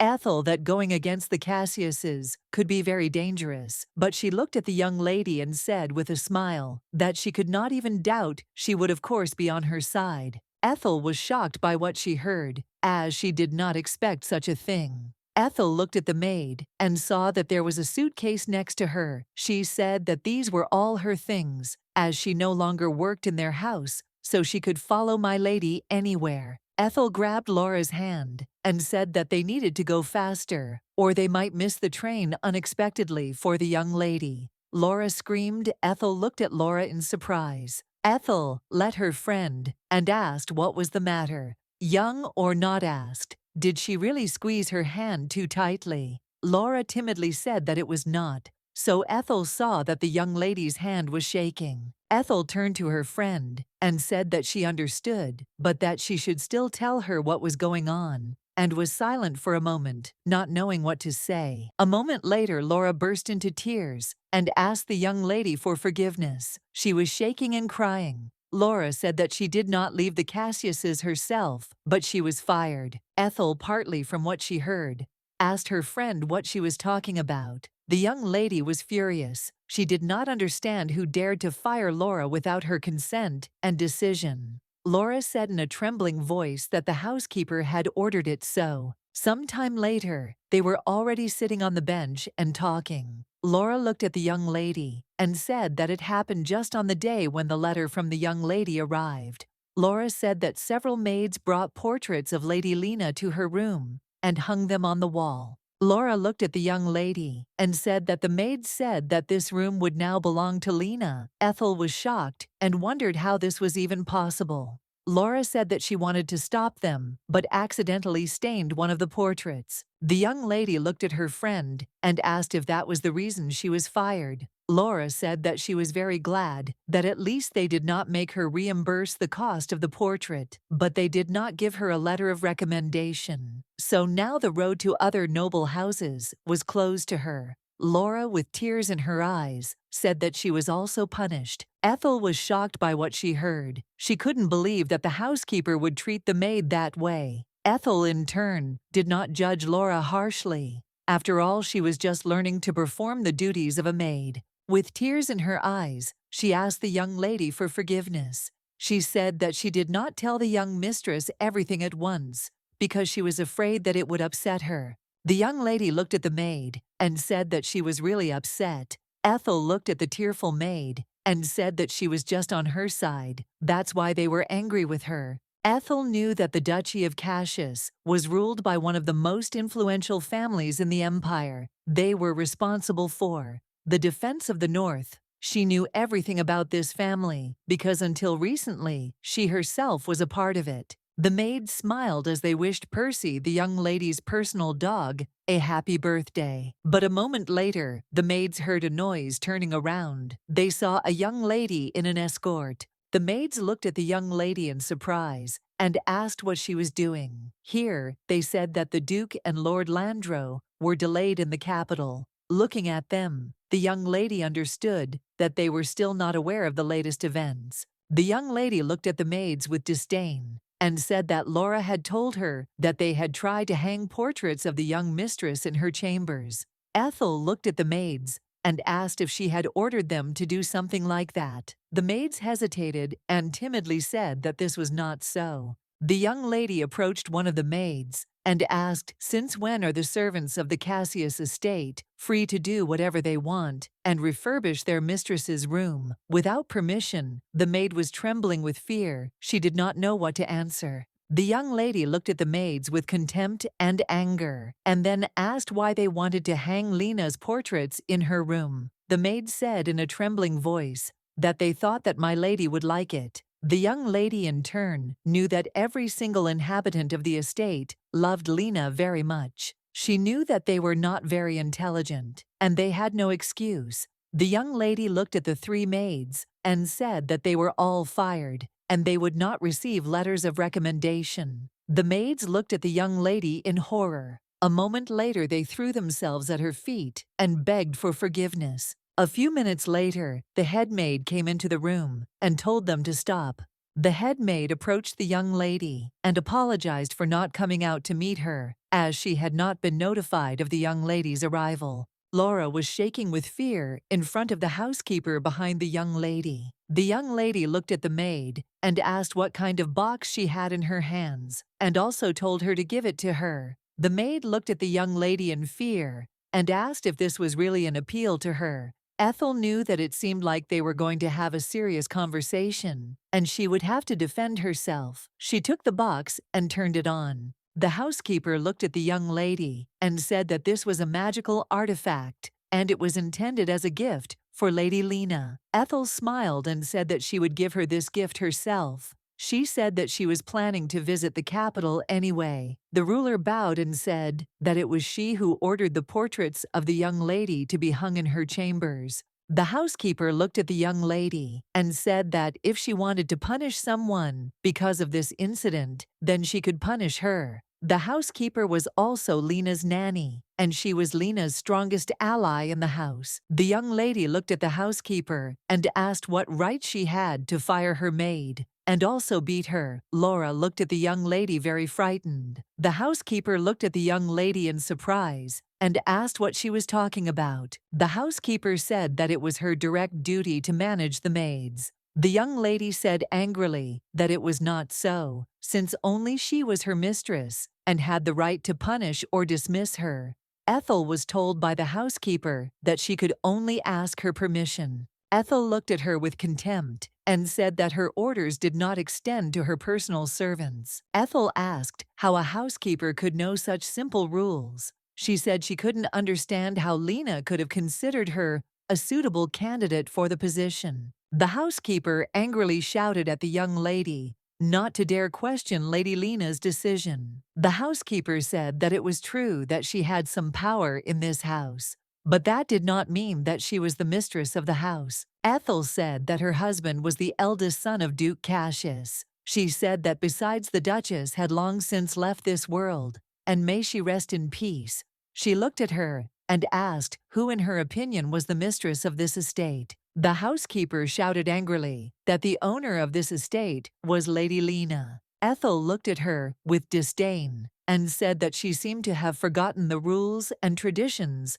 Ethel said that she would be the mistress here, even if her mother-in-law were alive, because her husband was the official owner of this estate. The housekeeper looked at the young lady with disdain and a smirk and said that it seemed she was not yet aware. She said that the one who was in charge of their estate was the one who had the key to the family treasury. The housekeeper said with a sarcastic grin that the key was kept by Lady Lena, the sole and exclusive mistress of this house. Duke Cassius personally handed the key to the treasury to Lena. The Duke looked at his daughter and said with a smile that she was very smart but very young, but he was still sure that she could handle the household chores. Ethel knew that the Duke did this out of personal sympathy. The Duke looked at everyone present and said that anyone who was against this decision could remain silent, otherwise he would take action. After the wedding, she tried to take on the responsibilities of the housewife. She said with a smile that now she would manage the household affairs. But the young lady in turn smiled and told her sister not to worry, as she didn't have to do that at all. The Duke and his brothers praised their young sister. They were delighted with her because she thought of her sister.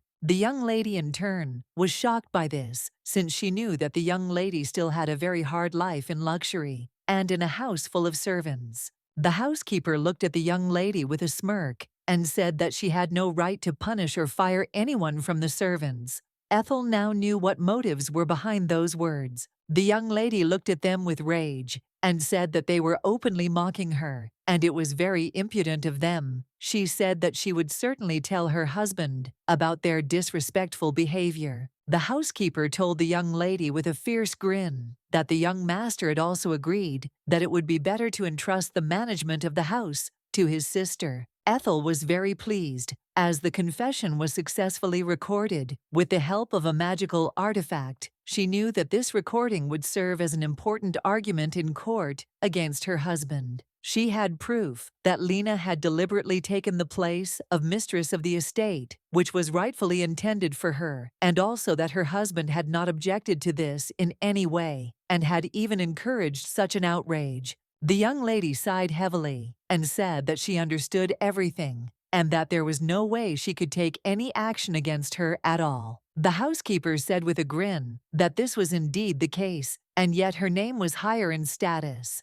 so her attitude toward the young lady remained respectful. The young lady sighed heavily and, turning around, said that the housekeeper could do whatever she wanted and that she was now going to her room. Ethel turned around and smiled and wished little Percy a happy birthday, who in turn barked playfully. Milady knew that if it weren't for his birthday, the magical voice recorder invented by the aesthetic scientist would not have been here. She knew that the scientist was another of Lena's many allies, whom she had acquired through memories from the past. She sponsors his activities and, in return, receives valuable artifacts such as this voice recorder. Ethel knew that sometimes Lena wrote down important events on it, like the birthday of her beloved little boy Percy. The housekeeper ran furiously after the young lady, shouting at her to urge her on. Ethel, opening the doors to the room, froze in place. She was shocked by what she saw. Her chambers were lined with portraits of Lina.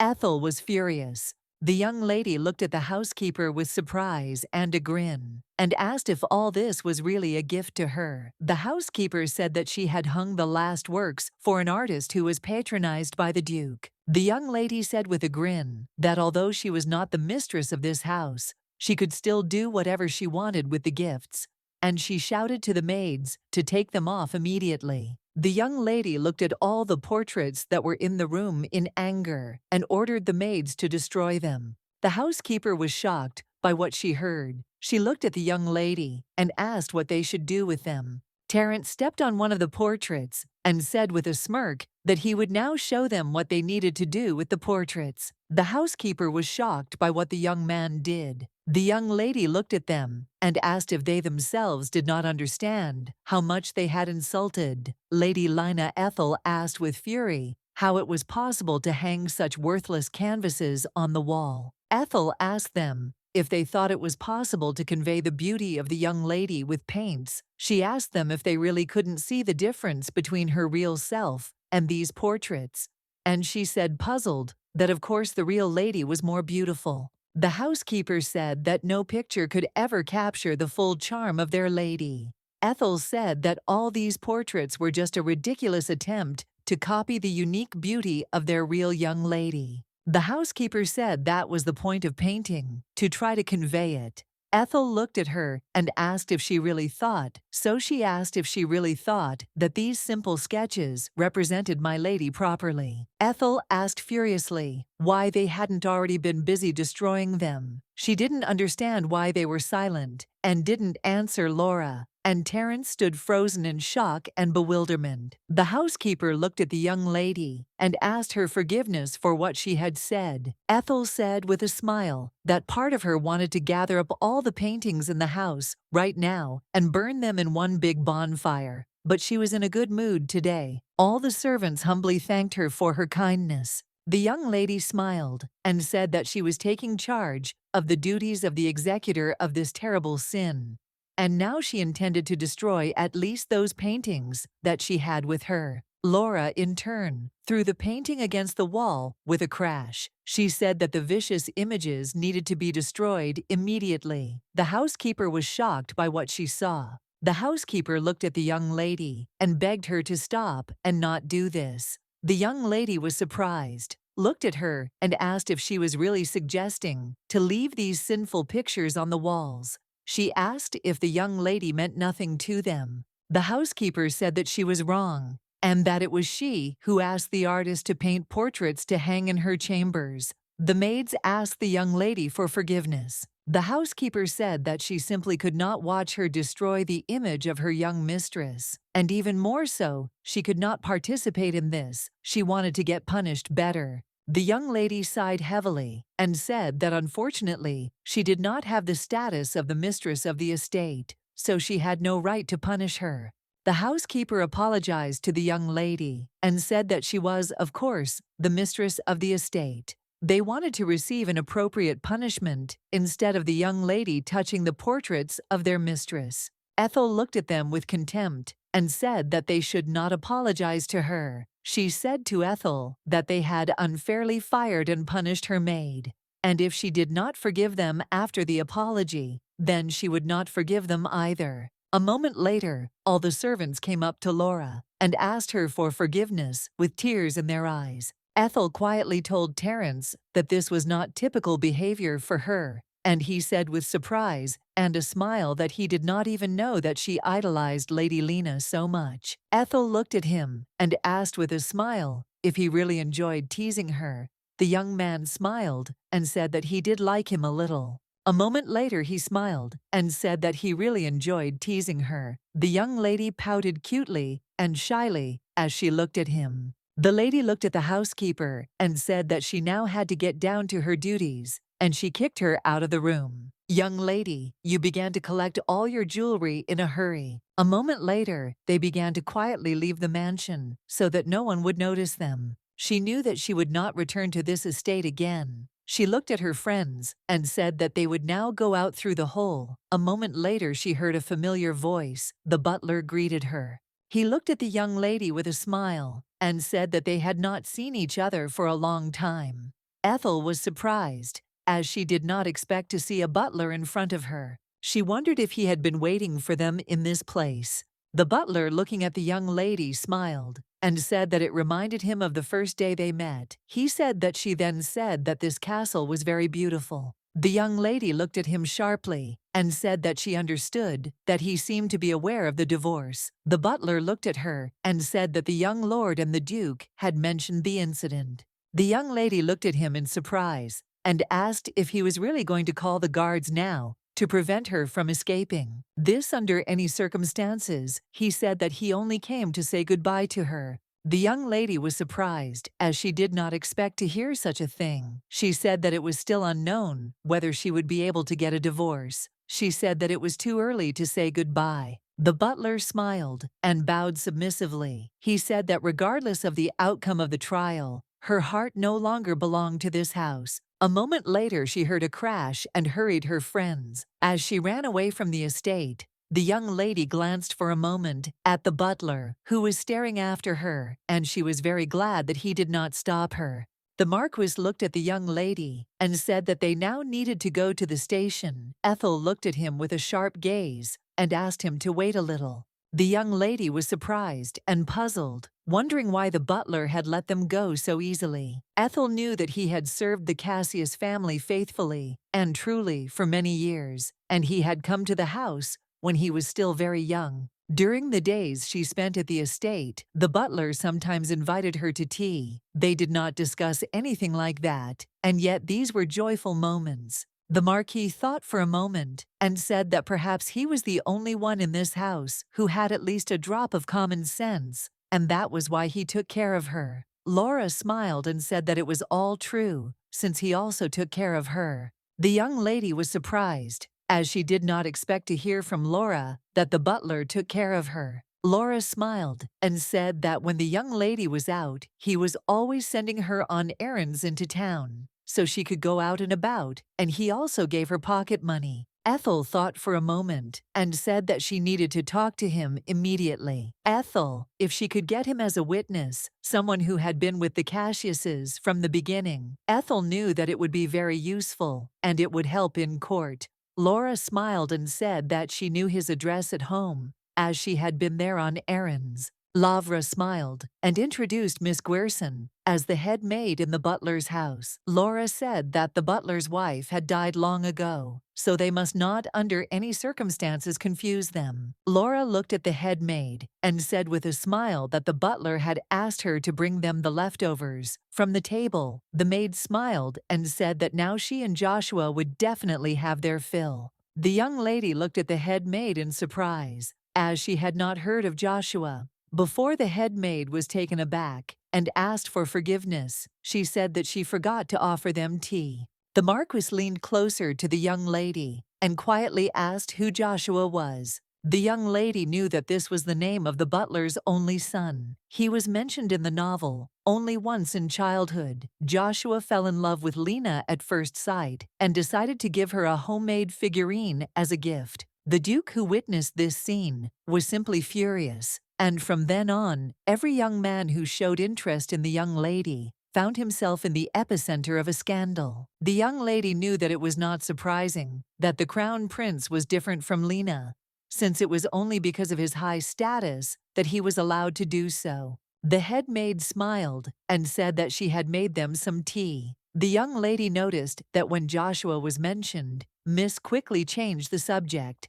Ethel was still interested in what was going on. A moment later, she saw the beautiful carvings that were standing on the shelf. The miss smiled and said that these were the young master's beautiful works. The Marquise pointed to one of the figurines and said with a smile that it looked particularly skillfully made. Ethel realized that it was obviously the work of the young master. A moment later, they heard a noise. Joshua came down to them and asked the miss if the guests had left yet and also asked who it was. The young people froze in bewilderment as they saw Joshua. The young man looked at them intently and was very frightened. He was trembling with fear, but a moment later he ran to his room. The young people froze in bewilderment, as they did not expect to see such a spectacle. Miss sighed heavily and asked puzzled what to do now. The miss said that Joshua is the master's son, and he experienced a traumatic event as a child and is now afraid to leave the house. The miss looked at the Marquis and said that this time it was especially bad, probably because he saw the weapon. The Marquis looked at her in surprise and asked if she was talking about his sword. Miss said that Joshua was afraid to touch any kind of bladed weapons, even a kitchen knife. Ethel asked in surprise if he was afraid of balls. The miss looked at them and said that he had a phobia. She did not have time to finish when suddenly the butler flew into the room. He looked at them with fury and asked what they were doing here. The butler looked at the unexpected guests with fury and asked why they had not warned him of their visit. He said that it was very improper of them. The young lady looked at him in surprise and asked why he was so afraid. She asked if he had something to hide or if he had something to be ashamed of. The butler looked at the miss and, sighing heavily, said that she could go. The miss smiled and said that she would leave them immediately. The butler sat down on the sofa and, sighing heavily, said that he had not tried to hide his son and was not at all ashamed of him. The young lady looked at the butler intently and said that it was not about his son, but about his irresponsibility. The butler looked at her in surprise and asked if she had just called him irresponsible. Ethel looked at the butler and said that it was true, since he was serving a man who had deeply injured his son, and it was extremely irresponsible on his part. The butler was shocked. He didn't know where she got this information from. In a trembling voice, he said that it was an accident. The young lady looked at the butler intently and said that it was not an accident, as the Duke had deliberately aimed the blades of the ball at the little boy. The Marquise and Laura were shocked by what they heard. The butler said the Duke saw Joshua trying to give a gift to his daughter. The Duke was furious. He found his sword and pointed it at the small defenseless child. The Duke could not understand how the boy dared to do something like that. Lena tried to stop him, so it didn't come to bloodshed. But unfortunately, Joshua's first love turned into an unforgettable nightmare for his entire life. Every time he saw the young lady, the butler remembered his frightened and sickly son. The butler wept and, with a trembling voice, said that he still had to leave the Cassiuses. He knew that he could not ignore what had happened to his son, but he knew that he had given his best years, his entire youth, to this family. And besides, the Duke was not a villain at all. He often helped the weak. The Duke said that his castle is a place where everyone, regardless of status, will find their happiness. The butler, looking at those present, said that he also could not leave because the Duke would not forgive his betrayal and he would not leave them alone. The young lady sighed heavily and said that it was a very sad story, but still she hoped that he would be able to testify in court against the Duke. Yulia didn't say that, however, in case he still had warm feelings towards his son. If he wants to get an official apology from the Duke and a chance to cure his son, he can visit her. The young lady came closer to the butler and said that he could contact her through a lawyer. She looked at him and said with a soft smile that he had already spent his entire life serving the Duke, but it was not too late to spend the rest of his life with a happy and healthy son. The young lady smiled and said that their last train had already left, so they would have to spend the night at a hotel. She smiled and said that she wanted to treat them. The young lady in turn knew that at the end of the story, all the villains are left with nothing, and the main character lives happily surrounded by equally happy friends. But still, the young lady wondered if Ethel from the novel was really happy. She was very much touched by the story of the butler with his son. She did not know if there could really be many such stories in this novel. The next day at the station, Ethel looked at the man in surprise. She was surprised, but at the same time happy. The young lady looked at her companions and said with a smile that she would now go and talk to the butler, and they could go for now. The Marquis agreed with her The butler looked at the young lady and asked if there was a way to cure his son. The young lady smiled a warm smile at the godfather's palace and said that the capital's doctors were saying that they were looking for ways to treat such ailments with a combination of medications and mental health counseling. The butler said, heavily sighing, that all these years he had hidden his son from the world because he did not know what he could do. The butler asked if they really had a chance to get an apology. The young lady looked at him and said that, as he had said earlier, that the Duke was not a villain. No matter how his daughter came into the house, he only thought about her happiness.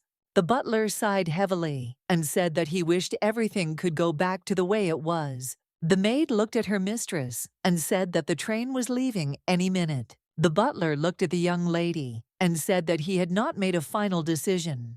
Yet the young lady smiled softly at him and said that it was okay, he could just contact her whenever he decided. In turn, the palace bowed defiantly to the young lady in farewell. The young lady looked at the Marquis with a smile and asked how he was. The Marquis smiled and said that he felt the perfect taste. The Marquis was surprised. He wondered why it always tasted different. He said that he probably would never get it right. The young lady smiled and asked if talent was really needed in this business. She was very glad that she and the Marquis met every morning and evening to drink tea together. The Marquis looked at the young lady and said that he had some business today that he could not put off, so he unfortunately would not be able to accompany her to the lawyer's office. He timidly asked for forgiveness. The young lady smiled and said that it was no big deal. The Marquis smiled and said that he had, however, found himself a deputy. The young lady looked at him in bewilderment. Sharon looked at the young lady in surprise and asked if this was her new bodyguard. The girl introduced herself and said that her name was Vinetta and that she would be temporarily acting as Lady Ethel's bodyguard. Sharon looked at Vinetta intently and asked if she had studied at the academy. Sharon said that she seemed to have seen her there. Vinetta smiled and said that it was exactly like that, and the Marquise appreciated her potential and supported her. Vinetta looked at the young lady and told her not to think anything unnecessary, since their son and the Marquis had a purely working relationship. Ethel smiled and said that she did not think anything unnecessary. She knew that everyone in the villa was too kind to her. She knew that she shouldn't imagine anything, since their relationship was a little different. A moment later, a young man entered their room and asked for forgiveness. The young man said that Duke Cassius the Younger had come to see them. The young lady looked at her husband in surprise and asked why he had come. The young man looked at his wife and said, puzzled, that she saw that she hired a decent lawyer, and probably the lawyer costs a lot of money. He said that he saw that she did not skimp. She was surprised, looked at him, and asked what he wanted. The young man looked at her with a grin and said that this was all his money before the wedding. She had nothing to her name except those abandoned mines. The young lady looked at him with a smirk and asked if he really wanted to take her own gifts away from her. Now she looked at him with contempt and said that this was really mean of him. Lendro was shocked by his wife's statement. He looked at her and asked where she lived. Now the young lady sighed heavily and, looking at him, said that it was better for him not to know this information. He sighed heavily and said that he was already fed up with all this and could barely contain himself. Ethel looked at him in surprise and asked why he was holding back. She was furious because she was the only one who had to hold back from yelling at him. He looked at her with fury and shouted. He asked how she could take all the portraits of his sister off the wall. He said that she was very upset about it. He said that his sister now thinks that she hates her and is in despair about it. The young man said that after such an incident, his father would never take her back, even if she cried and begged for forgiveness. She was a little shocked by what she heard, but still knew that she did not even want to go back. The young man said that his sister was able to persuade the Duke to give her a second chance. Lendro said that Lena is simply an incredibly good girl and simply an angel incarnate. The young man said that his father had a lot of things to do now and was very busy. Lendro told Ethel not to cause him trouble and to apologize to him urgently. The young lady sighed heavily and said that she was not going to do it. The young man looked at her in surprise and asked if it was really that difficult for her to do it. The young lady turned around angrily and, looking sideways at her husband, said that this was the reason she had filed for divorce. Lendro said, puzzled, that their butler had disappeared. Leaving a leave slip on his desk, the young lady looked at her husband and asked what about his son. Lendro sighed heavily and said that he seemed to remember that the butler had a son. The young man said that, to tell the truth, they had never exchanged 2 words, and he had probably been living somewhere far away for a long time. The young lady looked at him with disdain and said that it was not that simple. The butler did not want to tell them anything about his son. The young man said that it was not true, and he did not believe her, since the butler was like family to them. He had served them for decades. The young lady thought for a moment and remembered Ethel knew that she and the butler had never been family to them. She didn't know if he had decided to come over to her side, but at least she knew one thing: he hadn't ignored her words like so many others before him. The young man frowned for a moment and, thinking, said that his father suspected that the butler simply needed a vacation. The young lady knew that he could continue his lies as much as he wanted, but she did not want to listen to him any longer. Turning around, she said that it was time for her to leave. The young man shouted to his wife to stop, as she needed to go with him. Ethel looked at him in surprise and asked why she suddenly needed to go with him, since she didn't want any of this. He said that he had reserved a table at the hotel restaurant. Ethel said that they had nothing more to talk about. He looked at her and said with a smile that he wanted her to talk to someone other than him. Landro said with a smirk on his face that Countess Vallée wanted to see her. The young lady thought for a moment and frowned, surprised that the Countess wanted to see her. In the novel, the real Ethel was a hard-working girl from an impoverished noble family. She doubted that the relatives who sold her to the Duke would be happy to learn that she was going to leave her husband. She knew that her family would not allow such a turn of events, but still, she knew that now it would be she who would speak to them, and not the real Ethel. The young lady looked at the young man intently, and agreeing said that she would go with him. He was very happy, and his face changed. A moment later they were slowly walking to the restaurant. Landro returned, looked at the lady he had found, and asked who was walking next to her. Ethel looked at him with surprise and anger, and asked if he couldn't tell. She said that her bodyguards were next to her. The young man smiled contentedly and said that he was very glad that she had finally come to her senses and fired that persistent boy who had been next to her last time. He smiled and said that she was a good girl. When they were walking in the restaurant, everyone was whispering. Everyone present was surprised because rumors had spread that the couple wanted to get divorced. People did not understand why they were walking together. Some time later, entering the room, the young lady saw her mother. The Countess smiled and called her daughter. The Countess ran up to her daughter and said with a smile that they hadn't seen each other for a long time. She smiled and said that she would like to admire her daughter. Vinetta blocked the Countess's path and told her to stop. She said that the Countess could not approach Milady without her permission. The Countess was surprised. She said that she was her mother. Vinetta looked at the Countess and said with disdain that there were no exceptions for anyone. She said that first the Countess must ask permission from the young lady. Lendro looked at the maid and shouted for her to know her place, as it was none of her business. Ethel looked at her husband and told him to shut up already. The young man looked at her in bewilderment, as he did not expect to hear such a thing. The Countess looked at the young Duke and said that she was all right. She said with a smile that she saw that her daughter was well accompanied. The Countess smiled and told her daughter that she had missed her very much. She said that she was very glad that she could see her daughter and hug her.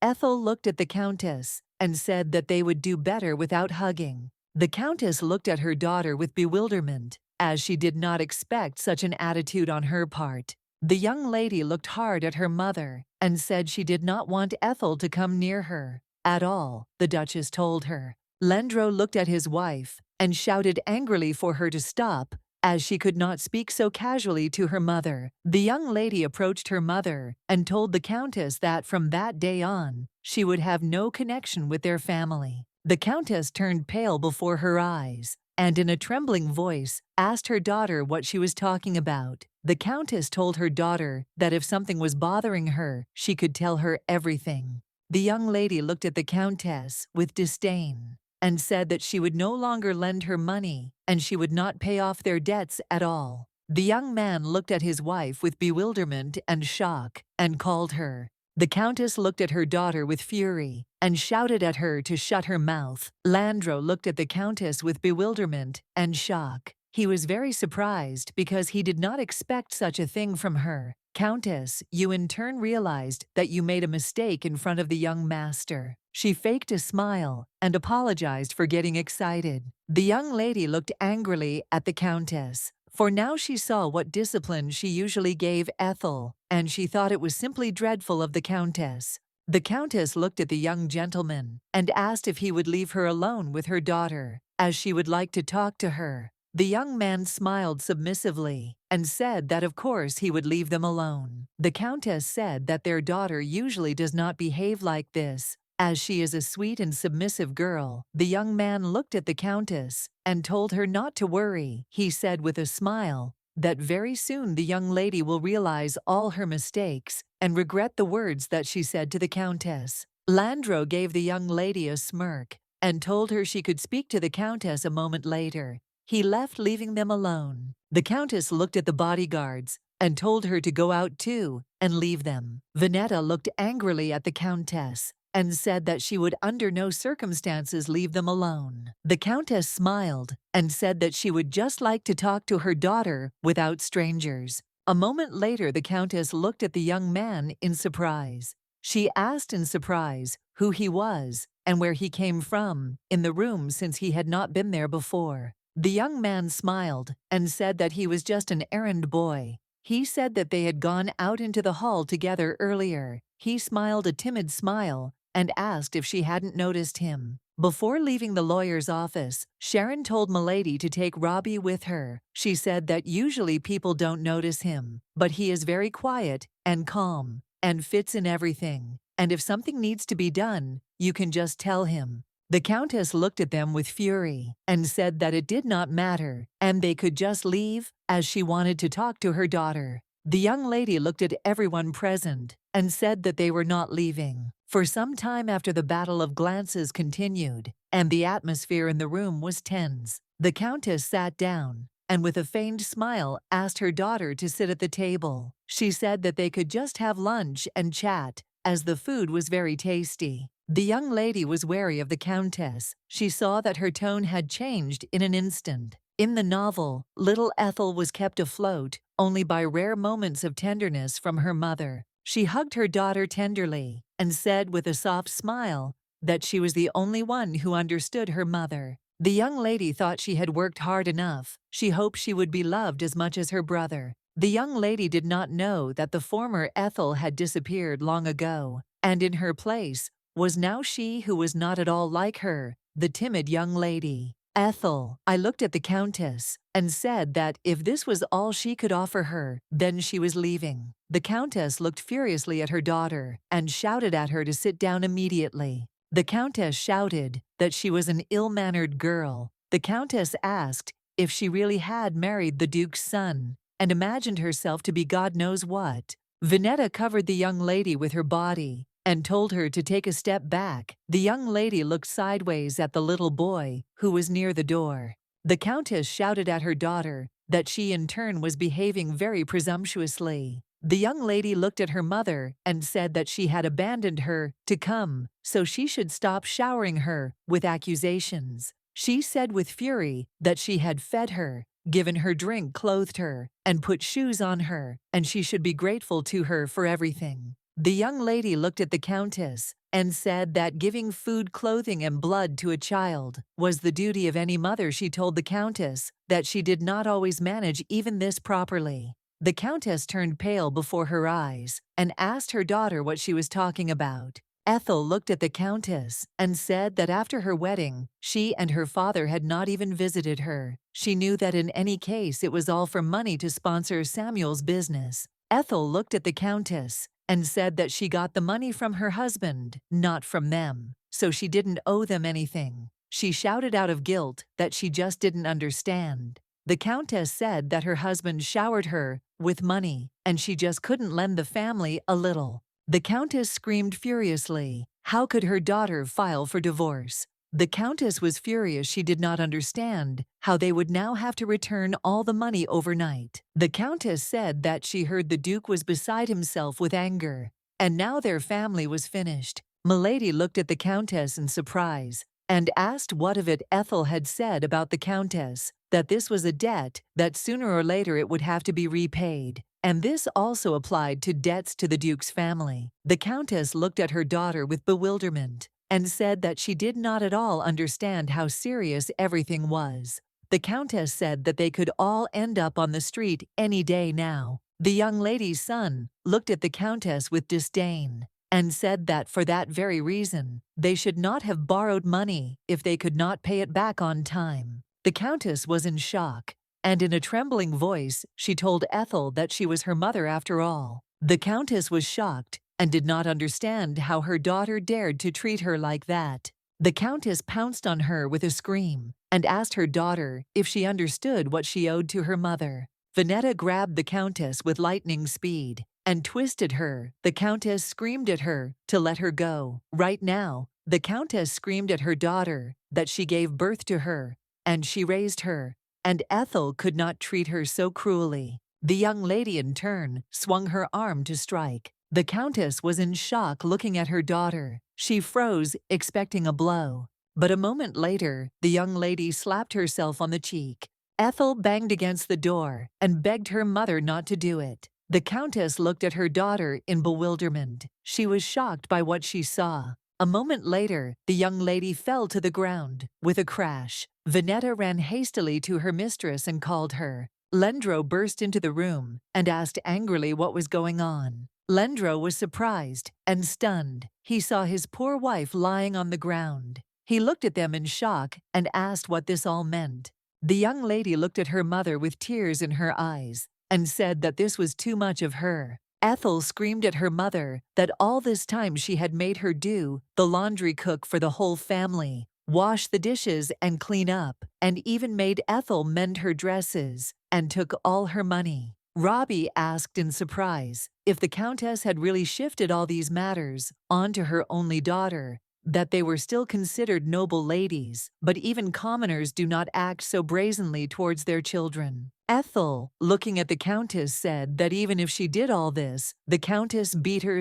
on the hands and feet. The Countess froze in place from shock. Robbie shouted very loudly that the Countess had beaten her own daughter and that it was simply terrible of her. Ethel said with tears in her eyes that she had not wanted to get married at all, but her mother had forced her to do it. Robbie shouted that it was just a nightmare, and the young lady was forced into marriage. A moment later, everyone picked up on the rumors and said that they felt sorry for the poor and unfortunate girl who was forced into marriage. The young lady looked at the boy in surprise, as he had brought her husband and a whole crowd of onlookers to boot. She was glad she noticed that he was a very brave and smart boy. Shortly before this, outside the door of the room, the young man looked at the young gentleman and said that it seemed to him that something bad might happen in the room. He asked the young gentleman to go and check everything. Robbie shouted very loudly to the young gentleman that Lady Cassius was behind the door.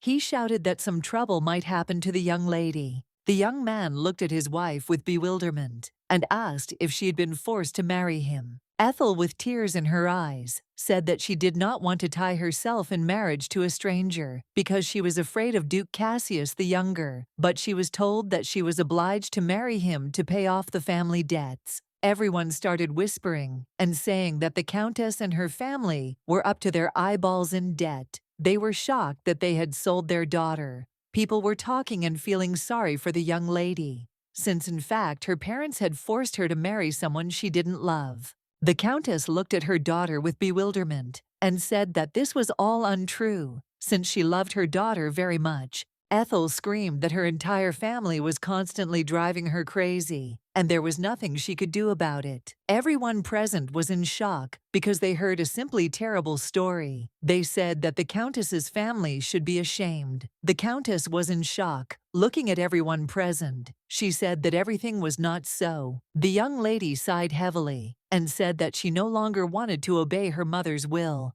She declared publicly that from that moment on she refused to belong to the Valleys family. Vinetta applied ice to the young lady's swollen cheek. Ethel winced as it hurt her a lot. Vinetta looked at the young lady and said that she had hit herself too hard. Vinetta was a lady and asked with a smile if she had achieved what she wanted. Ethel smiled contentedly and said that everything had gone smoothly and precisely according to her plan. The Countess looked at her daughter with bewilderment and asked what she was saying now. Landro looked at the Countess with a stern gaze and told her to leave the room immediately. Robbie, with lightning speed, made sure that the Countess immediately left the room. The young gentleman approached his wife and timidly said that he did not know that she had gone through such a thing. Ethel looked angrily at her husband and said that in her opinion he was not particularly interested in learning the details of her life. She looked at him and asked if he hadn't noticed at all that her family had never visited her. Ethel asked if he thought she had gone out of her way to avoid them. She looked at him and said angrily that of course he didn't notice anything since he was busy all the time and didn't pay attention to her. The young gentleman looked at her with a sad look, but didn't answer. Vinetta looked at the young lady with a smile and said that there was one last crisis to overcome. The young lady looked at Vinetta in surprise and asked what latest crisis she was talking about. Vinetta only sighed heavily. Ethel looked at the Marquise and said with a smile that they were already back. The Marquise greeted them with a smile. The Marquis looked at the young lady and froze in bewilderment. He was shocked because he saw her swollen face. The young lady looked at him in bewilderment and asked what was the matter. The Marquis came closer to her and, touching her cheek, angrily asked who did it. Ethel timidly looked away, not knowing how to explain everything to him. The Marquis looked at her with fury and angrily asked who had done this to her. The Marquis looked at Vinetta and said with fury that he had ordered her to make sure that no one laid a finger on the young lady. Vinetta fell on her knee and asked for forgiveness. She said that she was entirely to blame. The young lady looked at the Marquis with a puzzled expression and said that it was not her fault and everything was fine. The Marquis looked at her with fury and said that she could just name the person who did this to her. Ethel screamed that it was her. She said she hit herself. The Marquis looked at the young lady in bewilderment. He did not understand what she was talking about. The Marquis sighed heavily and said that he now understood how everything had happened. A moment later his expression changed, and he said with a smile that it was an excellent plan. Ethel smiled shyly and said that Vinetta didn't know about her plan, and it wasn't her fault. Vinetta sighed heavily and said that it was not so, and she was really guilty. The young lady looked at her in bewilderment and asked what she was talking about. Vinetta said that she, in turn, was unable to dissuade the young lady from using this plan, and, as a result, my lady suffered even at her own hand. Vinetta said that she was unable to protect the young lady. Ethel was amazed, looking at Vinetta. She saw that she was a very reliable and responsible person. The Marquis looked at them and said with a smile that if they hadn't yet had dinner, he invited them all to sit down at the table together. The young lady looked closely at the Marquis and said that he looked worried. She asked what was troubling him, so he looked at her in surprise. Asked if it wasn't obvious, he said he was worried about them. The young lady looked at him in bewilderment and asked why he was worried about them. He sighed heavily and said that there were attacks, and he was worried about them since they were partners. The young lady looked at him in bewilderment and asked what he was talking about. He sighed heavily and looked away in embarrassment, saying that they needed each other. She thought for a moment and said, looking at the Marquis, that he really was helping her a lot. The Marquis smiled and said that she had also helped him a lot. Ethel said that she had only promised to thank him with a recipe for medicinal tea. Ethel smiled and said that if he couldn't do it, she would teach one of his confidants how to make tea properly. The Marquis looked at her and said with a smile that this was exactly what he wanted to discuss with her. But first, he wanted them to eat together. The young lady and the Marquis dined together and entered into a pleasant and easy conversation. Late in the evening, the young lady was leisurely strolling around the estate. The Marquis looked at the door in surprise as he saw a young lady who had come to him. The young lady, in turn, was surprised, as she did not expect to see the Marquis at such a late hour. The Marquis looked at her and asked if she was embarrassed to call him Terre. The young lady timidly said that she had somehow not consciously called him. She said that surely not everyone here knew who he really was. She smiled and said that she would always call him Terre, and he in turn would simply call her Ethel. The Marquis looked at the young lady with a smile and called her name several times. The young lady was embarrassed that he called her by name. Ethel took a sip of wine with lightning speed. She wondered why she suddenly felt so awkward. The Marquis looked at her and asked how her cheek was. The young lady smiled and said that everything was fine now, and the healing ointment and cold compress had helped her well. The Marquis looked closely at the young lady and said that she had better take care of herself. He asked how she was feeling. Terence said that it must have been difficult for her to break away from her family. The young lady looked at the Marquis and said with a smile that everything was not so, and that she was fine. The Marquis looked at her and said that his father's wife hated him. He said that if he could, he would have broken up with them long ago. The young lady looked at him intently and said that his situation was still much more serious. He smiled and said that it seemed to him that they were in about the same circumstances. The young lady smiled, looking at the Marquis.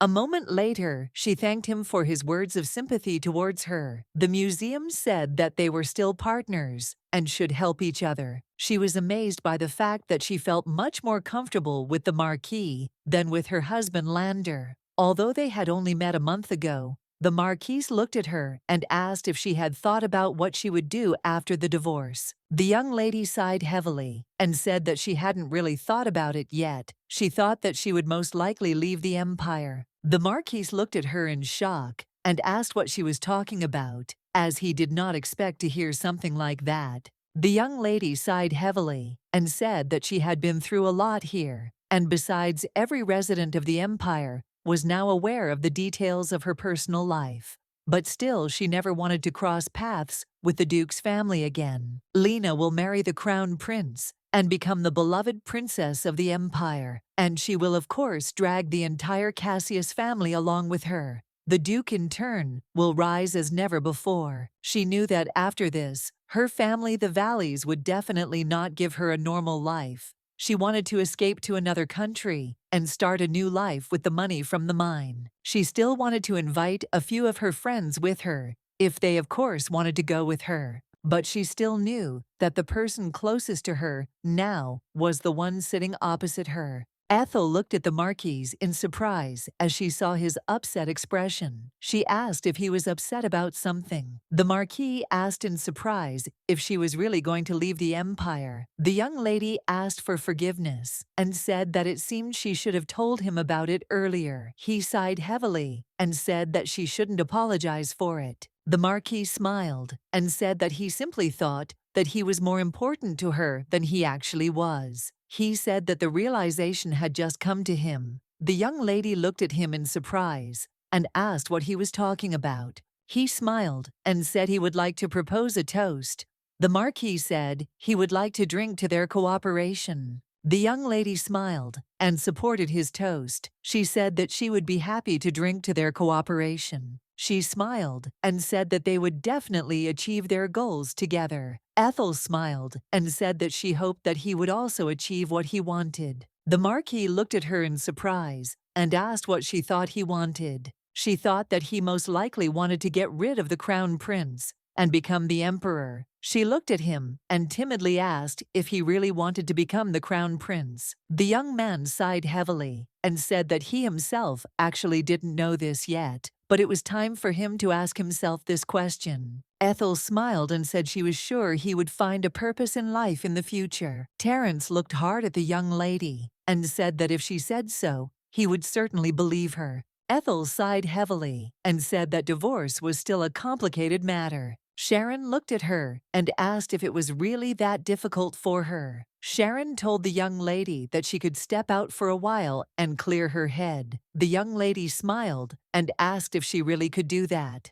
Robbie burst into the room and said that there was a letter for the lady. The young lady was surprised because there was no sender's name on the letter. Did the one who sent the letter fulfill someone's request? Robbie said that he also asked me to tell her that she would understand everything when she read the letter. The young lady looked at the letter in surprise. A moment later, she said in a hurry that she had to leave immediately. The young lady walked slowly towards the butler. The young lady did not come very close to him. She quietly asked if their meeting in the capital was too dangerous. The butler said that it had been a long time since he retired, but he was the one who taught everything to the Duke's subordinates, and asked if she could make such an answer. The young lady smiled and said that she would sound convincing on his part. She smiled and asked how his son was doing. The butler smiled softly and told the young lady that she was very kind-hearted. She looked at him in surprise and asked what he was talking about.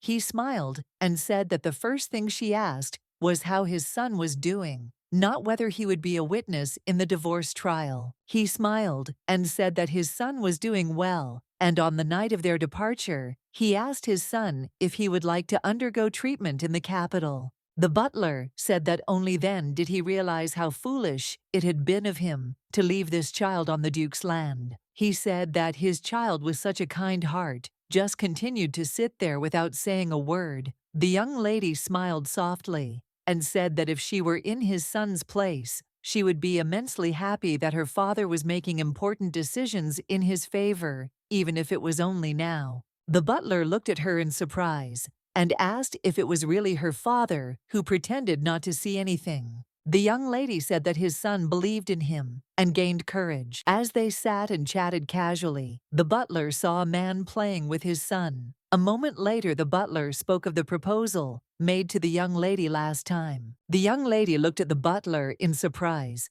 since she still doubted until the very end that he would help her. Dvoretsky smiled and asked if there were any more seats on the stand for witnesses. The young lady cried out in joy that of course there was. She realized her mistake and quickly closed her mouth. The young lady, in turn, was very angry, wondering if he had really said something like that. The young gentleman looked at the butler and said that he thought he was wrong. He said that even before marriage, he fell in love with the young lady and thought it was love. But now he doesn't see her as the woman of his dreams and doesn't see a woman at all. The young lady, in turn, shouted that her sympathy also did not reach the level of love, and she simply read the novel and she liked it. From the description, she shouted that it was just interest and nothing more. She was furious because she knew she looked very ridiculous in his eyes.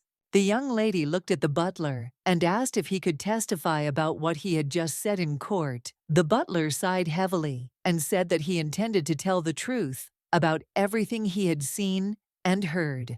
The young lady knew that if she took care of this, she would be at a loss herself, but thanks to the incident, she had a valuable witness in her hands. A moment later, a young man ran past her and told her to buy a newspaper. Vanetta blocked the young man's way. The young lady looked at her bodyguard in surprise. A moment later, she told her that everything was fine, and there was no need to worry about such things. I looked at the boy and asked if he would give her a copy of the newspaper. The boy told her, Naledi, that she could not even imagine how interesting the news about the Duke's eldest son had come out. The young lady was shocked. She wondered why the article was on the front page of the newspaper she read about her divorce, and also that her husband did not want a divorce.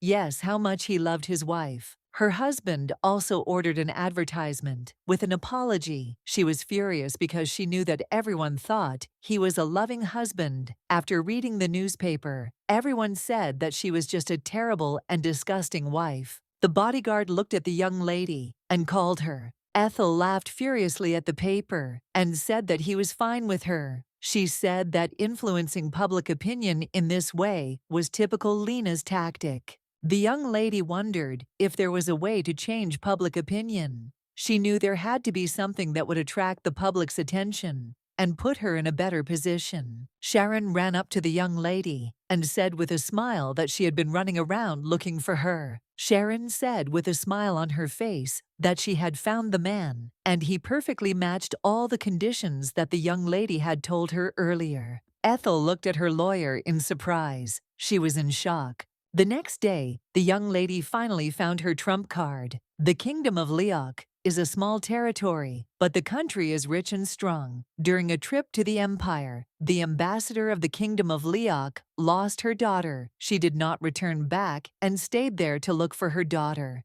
The young lady sighed heavily and said that she had no memories of her childhood. She didn't know how she could be the ambassador's daughter. The young lady said it was complete nonsense. As soon as she saw Anna, she had no doubts. Even the name and appearance completely matched the description she read in the original novel. Ethel knew she had done the right thing when she approached her attorney, Sharon. Anna said that, of course, when she looked at the advertisement about the lost child, she wanted to be him. But as she herself saw, she had light brown hair, and the child and the seeker had white. Ethel looked at the young lady with a smile and said that children who were born blonde often had darker hair as they grew older. Ethel smiled and asked Anna to just trust her. She flying out a copy of the ambassador. Ethel said about this, but she had never seen the ambassador. Anna sighed heavily and said that she was discovered in the east of the empire, and the ambassador lost her daughter in the south. Ethel was confused and didn't know what to answer for a moment. But after a while they finally arrived at the residence of the ambassador of the Kingdom of Leoc. Before they could reach the gates, knights blocked their way. Ethel looked at the knights with a smile and said that she would like to get their permission and go through to meet the ambassador. She said that she thought she had found her lost daughter. The knight looked at them and said, with a grin, "Did they really find the lost daughter?" He said that the main swindlers came to them. He looked at them and asked if they knew how many people came here with the same words. He said that if they had decided to deceive, they should have at least found an actress with the right hair color, since it was obvious at first glance that this woman was a simple village girl and not the ambassador's daughter. Anna said, with tears in her eyes, that as she thought this was not the place she should come to. The young lady looked at the knight and asked if she would show it, then he would let her through. The knight looked at her in surprise and asked what she was going to show. A moment later he saw the coat of arms of the Cassius family. The knight was taken aback and asked them to wait a second, as he would immediately bring the ambassador to them. The young lady looked at Anna and smiled and told her not to worry about anything. As she was with her, she looked at her puzzled and said that everything was fine. The ambassador ran to the young lady in a hurry. She said that she was informed that the young lady had arrived from the ducal family. The young lady looked at the ambassador intently. She was very glad that they had come out to her. A moment later, the ambassador was taken aback, and Madame was in shock, as she could not believe her eyes. The man approached his wife and asked in surprise what was wrong with her. The couple looked at the young lady and asked if she was their daughter, Diana. The young lady looked at her parents in bewilderment. Ethel looked at them and said that this was the story of the man who found Miss Anna at the Southern Resort. She said that the information was mixed up due to a mistake at the shelter, and Miss Anna still thinks that she was found in a completely different place. In a hurry, the young couple ran to their daughter. The lady hugged her daughter and asked her forgiveness for losing her. Ethel knew that Lena was the one who originally found Anna, but that didn't matter now. She looked at the young lady in surprise and asked where she was going. Ethel smiled and said that she was not going anywhere. She just decided to leave them alone for a while. The young lady smiled and said that Ethel had brought her to the estate, and without her help, she would never have met them. The lady thanked the benefactress and their families with a smile. The lady said that she did not even know how to repay her for her kindness. They said they could let her go, just like that. They wanted her to accept an appropriate reward. They said they were ready to give her anything, if only she would say what she wanted. The young lady looked at them and said with a smile that if they said so, then she had one small favor to ask of them. A few days later, in the central court of the empire, there was a real furor. Everyone shouted and greeted the Duke's family. Everyone greeted Miss Lena with admiration. Lena, in turn, wished everyone a good day with a smile. As the ducal family passed and walked into the central court, everyone shouted and praised the young ladies. Leheim smiled, looking at his father, and said that when they went home, he would sit in the carriage next to his sister. The Duke smiled and told his son that when he won at rock, paper, scissors, then they would talk.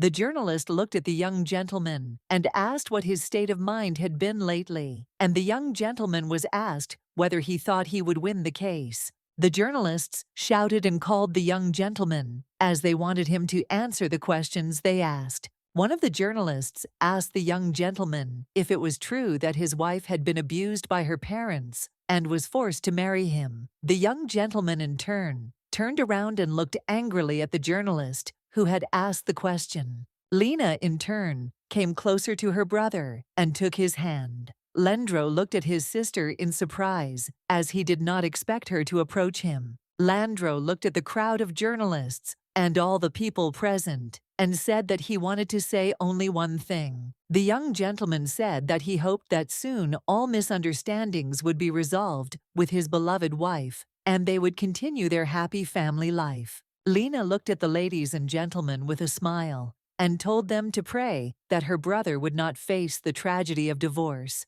Everyone present shouted that they would pray. The journalists were a little perplexed, as they still had not received an answer to their question. Everyone present was surprised as another carriage arrived at the court. They were at a loss when they saw Ambassador Leoch. They were confused and did not understand what brought the ambassador to the court building. They wondered if there was a diplomatic conflict between the empire and the kingdom. The lady looked at everyone present and said with a smile that she was only here to accompany an important person. She smiled and said that she asked their permission to introduce them to her benefactress and esteemed guest of the Kingdom of Leoch, the young lady Ethel. Ethel smiled, looking at everyone present, and said that her name was Ethel Cassius, although now she was trying with all her might to get rid of the Cassius name. Madame also looked at those present and said that there was one more person whom she would like to introduce to them. She said she wanted to introduce her daughter Diana, who had been lost for 20 years. The journalists were shocked because the ambassador had found her daughter. They were shouting that it was just a sensation. A moment later, they all rushed to her with questions about how she managed to find her daughter. Madame smiled and said that Lady Ethel had found her and that she was the benefactress of their family. Madame said that His Majesty the King was also delighted when he heard the news and officially invited the lady to the kingdom. As the young lady walked into the courtroom, accompanied by reporters, she was peppered with questions. They wanted to know how she found the young lady. They asked her what her current mood was. Journalists asked if she intended to abandon the divorce. The young lady looked at them and said that she would reveal all the circumstances of this case at the trial. Ethel, in turn, stared out the window, where there was a crowd of people. She sighed heavily and said that this was just a real bazaar near the courthouse. Vinetta walked up to the young lady and told her with a smile not to worry, as they would not allow anyone to enter the courtroom. A moment later, the young lady heard her husband calling her. Ethel was shocked and wondered why he was stalking her again. She didn't want to see him at all. Lendro looked at her with a deep gaze and said that even if she was forced to marry him from now on, he would do everything to make her happy. Ethel sighed heavily and said that if he talked too much, his mouth would hurt. She said that they could continue this conversation in court. The young gentleman asked his wife to spare him a minute and talk to him. Lena approached her brother and said with a smile that she would talk to her sister. The young man looked at his sister in surprise, as he did not expect to see her. Lena looked at Ethel and said that she would do everything possible to make her change her mind. Lena looked at her brother and asked him to leave them alone. Landro sighed heavily, looked at his sister, and said that he was counting on her. Ethel was shocked that her husband had left his younger sister to even deal with his divorce. She wondered how stupid he really was.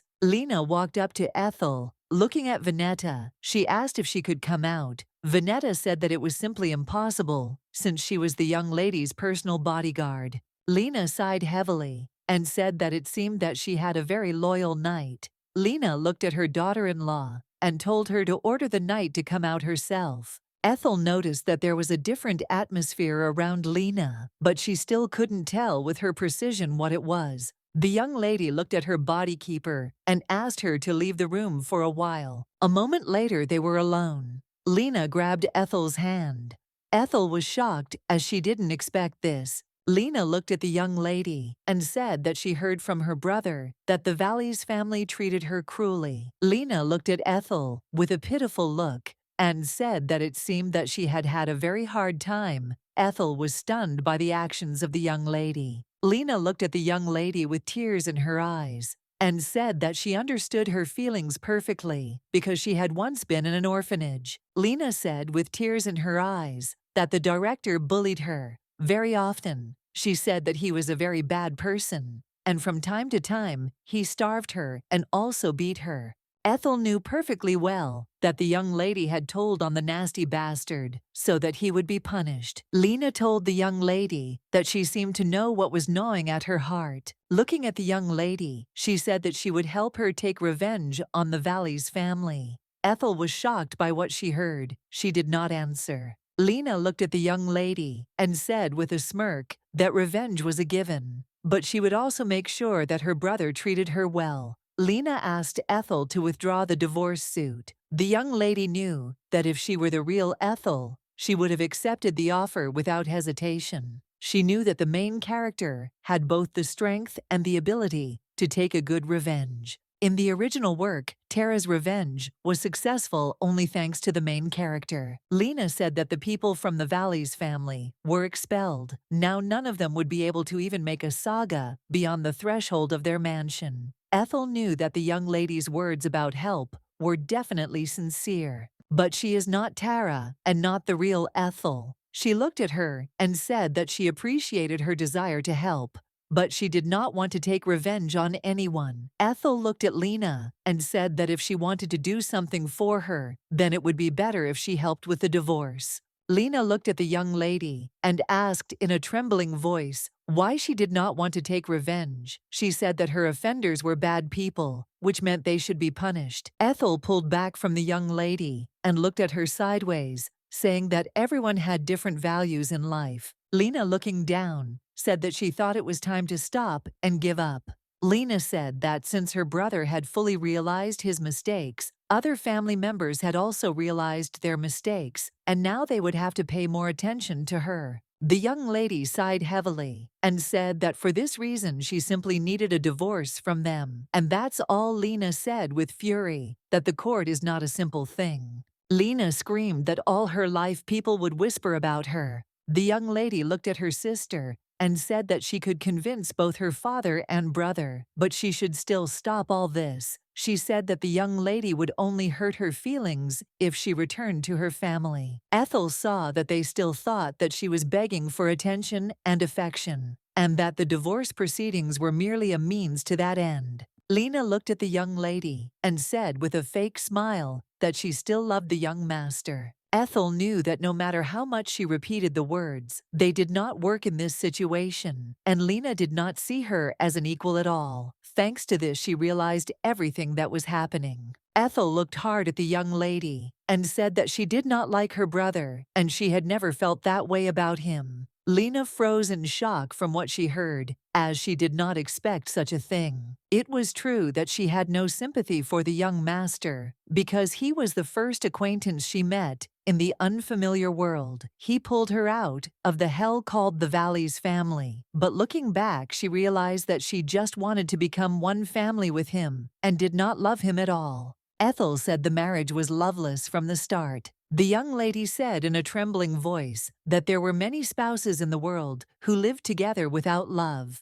Ethel said that she was an outsider in their family. Lena apologized to the young lady and said that everyone just doesn't know how to express their feelings, but they won't do that again. In the future, the young lady said that there is no way back. This trial will sever her connection with their family, and the relationship with them will also end. Lena was shocked by what she heard. She said that they were friends. Ethel said that she had said that Lena before, but she didn't like it, and they weren't friends with her. Lena shouted furiously that it was all a lie. Ethel said that their conversation was over. Lena ran up to her daughter-in-law and told her to wait for her, as she was too harsh. Vanetta caught the young lady, but she in turn continued to scream and call Ethel. Ethel, for her part, was puzzled. She genuinely liked the characters in the novella she had read. Lena screamed very loudly with rage and called the young lady.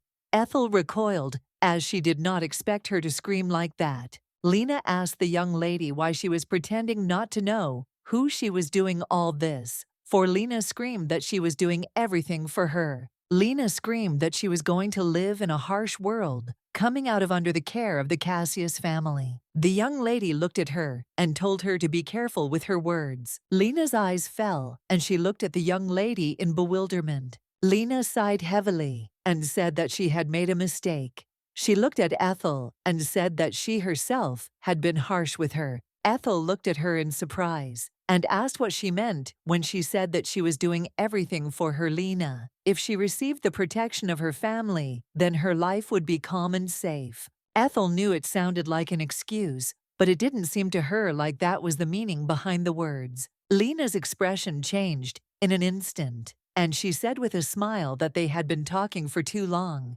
and that they could see each other later. Vanette looked at the young mistress and asked if she should grab the young lady. Ethel told her that she shouldn't do that, as they could be at a disadvantage if they used physical force. Ethel was confused because Lena did not look like the one Ethel knew before. Ethel thought for a moment and decided to put aside thoughts of the young lady. She knew she wondered how much she knew the young lady at all. She had read the original novel, which was similar to the biography of the young lady many times, but she still wondered if she could say that she knew the real her, thinking that it was all because of the excessive love of others for her. Ethel in turn wondered what kind of person Lena was. Lena sighed heavily as she gave in to her emotions, which was not like her at all. She knew she needed to calm down. Entering the room, she smiled and said that she had come. Lendro ran to his sister and called her. Lena knew that in any case this divorce was impossible. Lendro looked at his sister and asked if they had had a good talk. The young lady in turn only sighed heavily and said nothing. The young man understood her without words. The Duke told his daughter that she should not have cared for such an ungrateful man. Lena looked at her father and said that they had treated her daughter-in-law badly. The Duke looked at her in surprise and asked in what sense they had treated her badly. He said that she had started whining only because they had not paid her due attention. The Duke sighed heavily and said that she was not a child at all. The Duke looked at his son and asked why he was making such a fuss about the divorce.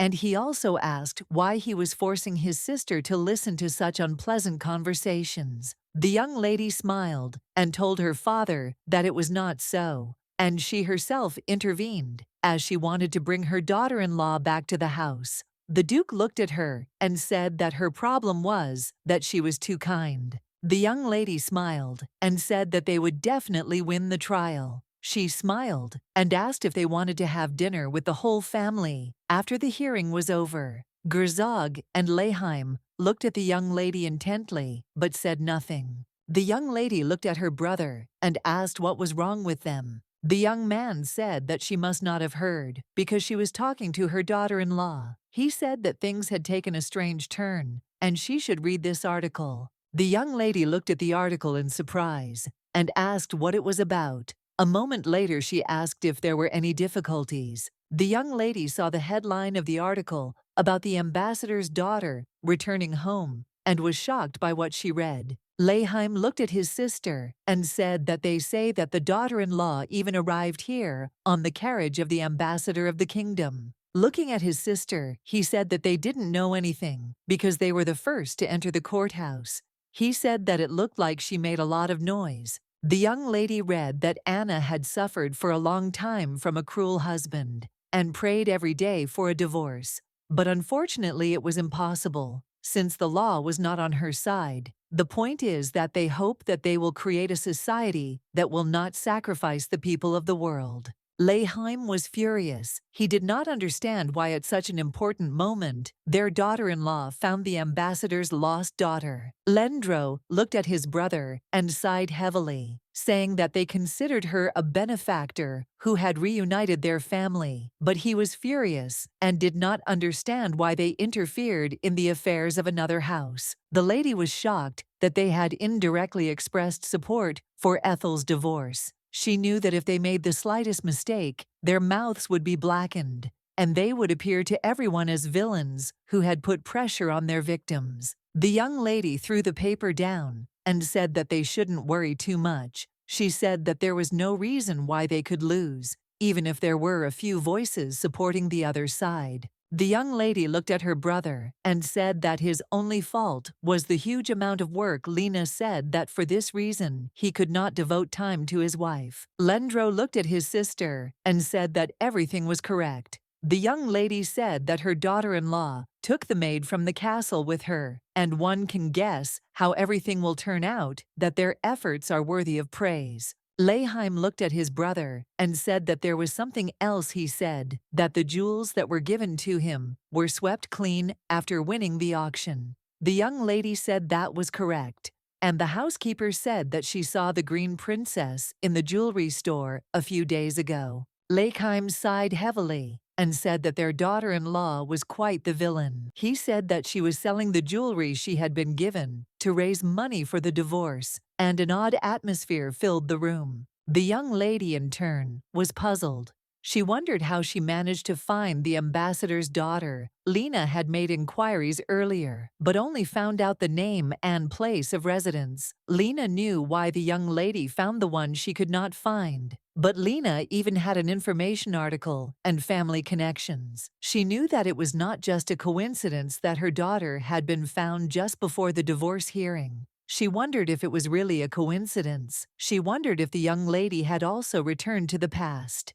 The young man looked at his sister and asked if she was okay, as her expression was very frightening. The young lady's expression changed instantly, and she asked with a smile what was wrong with her expression. She smiled a coquettish smile and said that she was just curious how the young lady managed to find the ambassador's daughter. The young man said that his daughter-in-law's lawyer specialized in divorce cases, and they must have met in the reception room. His daughter-in-law thought that the girl looked very much like the ambassador. Lena looked at her brother and asked if her daughter-in-law had ever met the ambassador. The young man hesitated and said that he was not sure. The young lady shouted angrily at her brother and asked him if he really knew anything about his wife. The young man looked at the young lady in surprise. Lena looked at her brother. She realized that she had made a huge mistake. She asked for forgiveness and said that she had been a little tired lately. The young man thought for a moment and said that perhaps they had seen each other in passing when they came to the capital for family gatherings. He said that his wife often walked alone. Lena thought that it was all in vain that she had worked herself up so much, since regression is not something that is encountered at every step. She still hadn't seen any sign that the young lady remembered her past life, and it didn't look like she was blessed by the goddess either. Some time later, looking at the clock, they realized that it was already approaching the time before the hearing. The young lady knew that one way or another now she needed to focus on the court. The young lady, in turn, sighed heavily. She was very worried about the upcoming trial. Sharon was puzzled and said that she could do it and that she could handle everything. Ethel thought she was right. Her lawyer was participating in a trial for the first time with so many spectators. Terence said that under pressure from the emperor, people who had friendly ties with the Duke's family were thrown out of the courtroom, and people who were in conflict with the Duke's family were chosen as judges. But the reason for the imperial family's help was the Duke's family's dirty games, not her divorce. She knew that she was hoping for a lot of help, but she shouldn't, because there was a bigger problem right now. The Marquis looked at the young lady and asked with a smile if he could come in. The Marquis looked at her and said that there were a lot of people here, so he mingled with the crowd and walked towards them. Unnoticed, she looked at him in surprise and said that he had other things to do.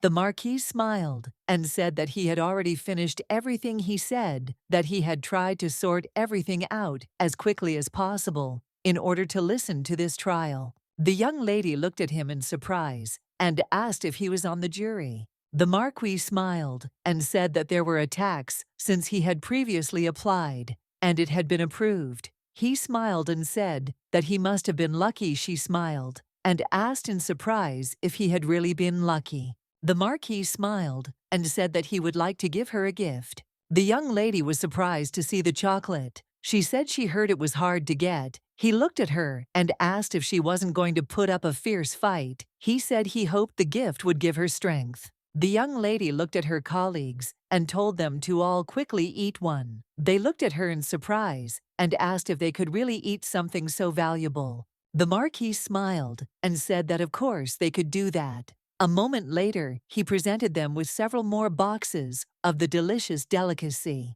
The Marquis looked at the young lady intently and with surprise and said that the man was nowhere to be seen. She was puzzled and said that it was so. A moment later, a young man entered their room and said that they were in trouble. He said that the butler was captured by the Cassius family's men. The young people froze in shock. Robbie said he contacted the butler last night about the attack Joshua had suffered. The young man said that it turned out that someone had found out about his whereabouts and grabbed him right at the moment when he was leaving the house to appear in court. The young lady was furious because she knew that in order to win, they needed the butler to testify in court. She was confused and did not know what to do. She wondered if they could hold the trial without him. The young lady realized that they didn't even know if it was possible. The young lady looked at her lawyer and asked if she could move the butler's turn to give evidence. Sharon said with a smile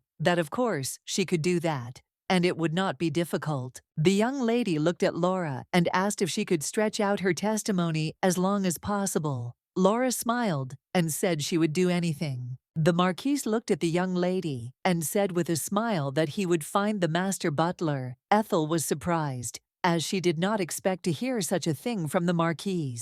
She looked at him and asked him in surprise if he would mind doing it. He smiled and said that he didn't think it would be difficult, of course, if he wasn't locked in the Duke's mansion. The Marquis said that he would use Jack as bait and he would slip away. Jack looked at the gentleman in surprise. He was stunned. The Marquis looked at the young lady and said with a smile that she had nothing to worry about, as he would arrive on time and her efforts would not be in vain. Sharon looked at the young lady and said that it was time for them to go. Laura walked up to the young lady and called her.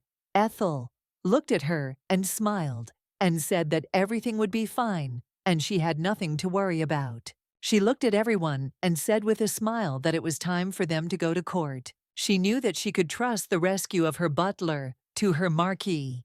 She knew that she had to do everything possible on this battlefield. Some time later, the young lady entered the second hall of the Central Court of the Empire. Everyone was whispering because they saw the Duke's family. They said that their family was full of only handsome men. The ladies also discussed the rumor that the Duchess had recently been hit by her own mother, a fact they were surprised and puzzled by. They also discussed that the young master himself brought her there. The young men felt very sorry for the young lady. They were sorry that something like this happened to such a good person. The young lady smiled in turn, as the atmosphere was favorable to her, as she hoped rumors quickly spread among the people. Ethel thought that Lena must be very puzzled by what was happening. Ethel knew that the young lady was currently racking her brains, thinking about how she had found and saved the ambassador's daughter. Ethel was glad that the young lady had filled her head with entirely different thoughts,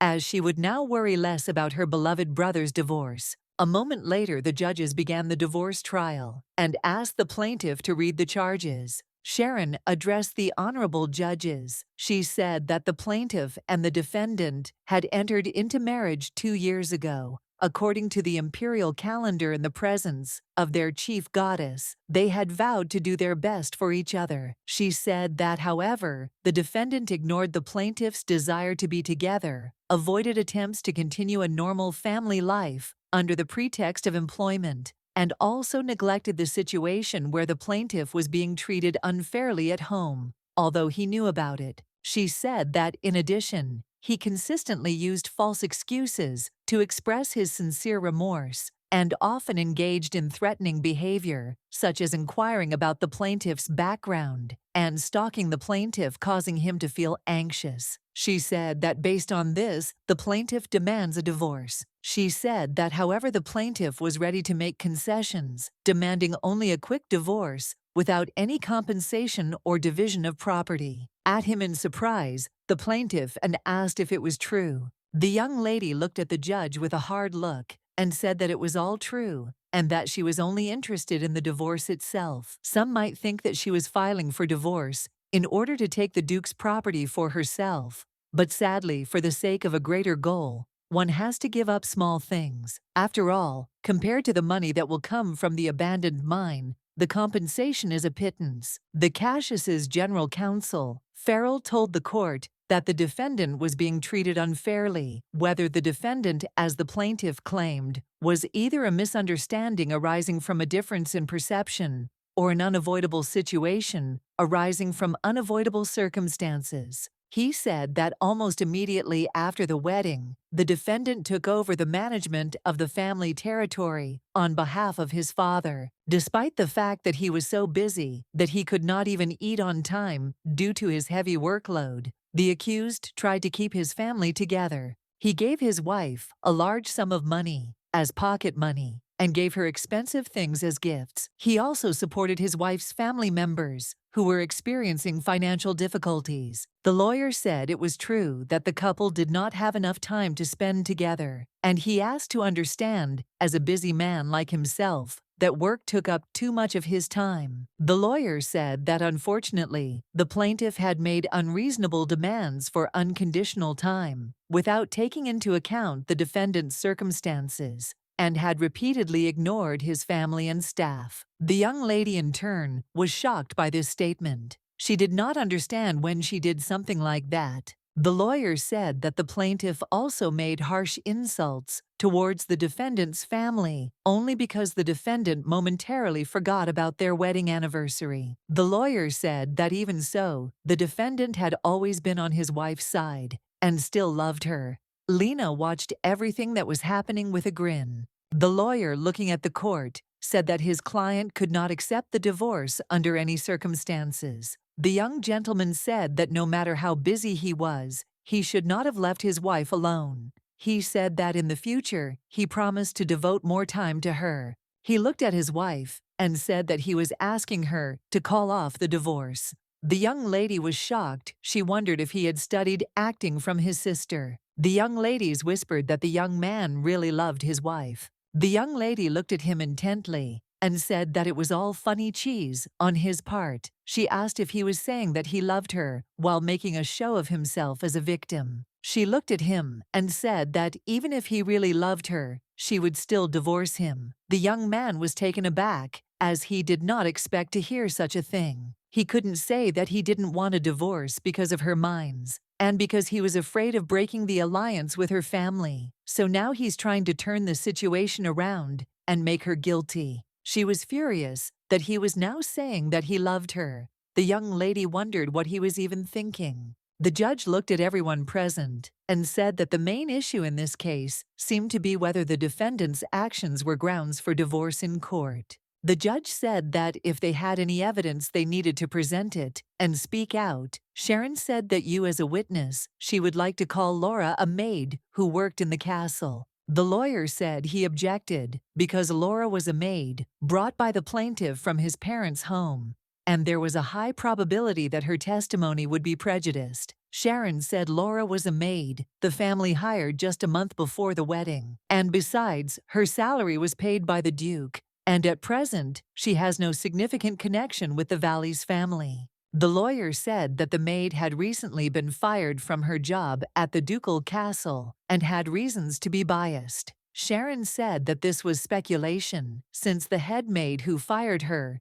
admitted that she was fired for nothing, and even apologized, and the matter was resolved peacefully between the parties. The judge thought for a moment and said he didn't think there was a good reason for the maid not to testify. The judge said they would accept the plaintiff's motion, and they could call a witness. Sharon looked at the maid and asked if she had helped her client more than anyone else in the last 2 years. Whether that was true or not, she asked to tell what the relationship between the Duke and Duchess was like. The young lady said that she really had nothing much to say, as the Duke did not visit the Duchess often, and they had even lived in different rooms since their marriage. Except for some rare events, they also hardly had days when they didn't even meet in the mansion. Sharon looked at the witness and asked if it could be said that they met no more than 2 or 3 times a week. Laura said that this was exactly the case, but that was only at the beginning of the marriage. After 6 months, the meetings became no more than twice a month. Sharon asked if one of these meetings must have been the day of the trip to the capital for the Duke's family reunion. The witness said that was correct, and she was sure that if it hadn't been for such meetings, the Duke and Duchess would not have met for months.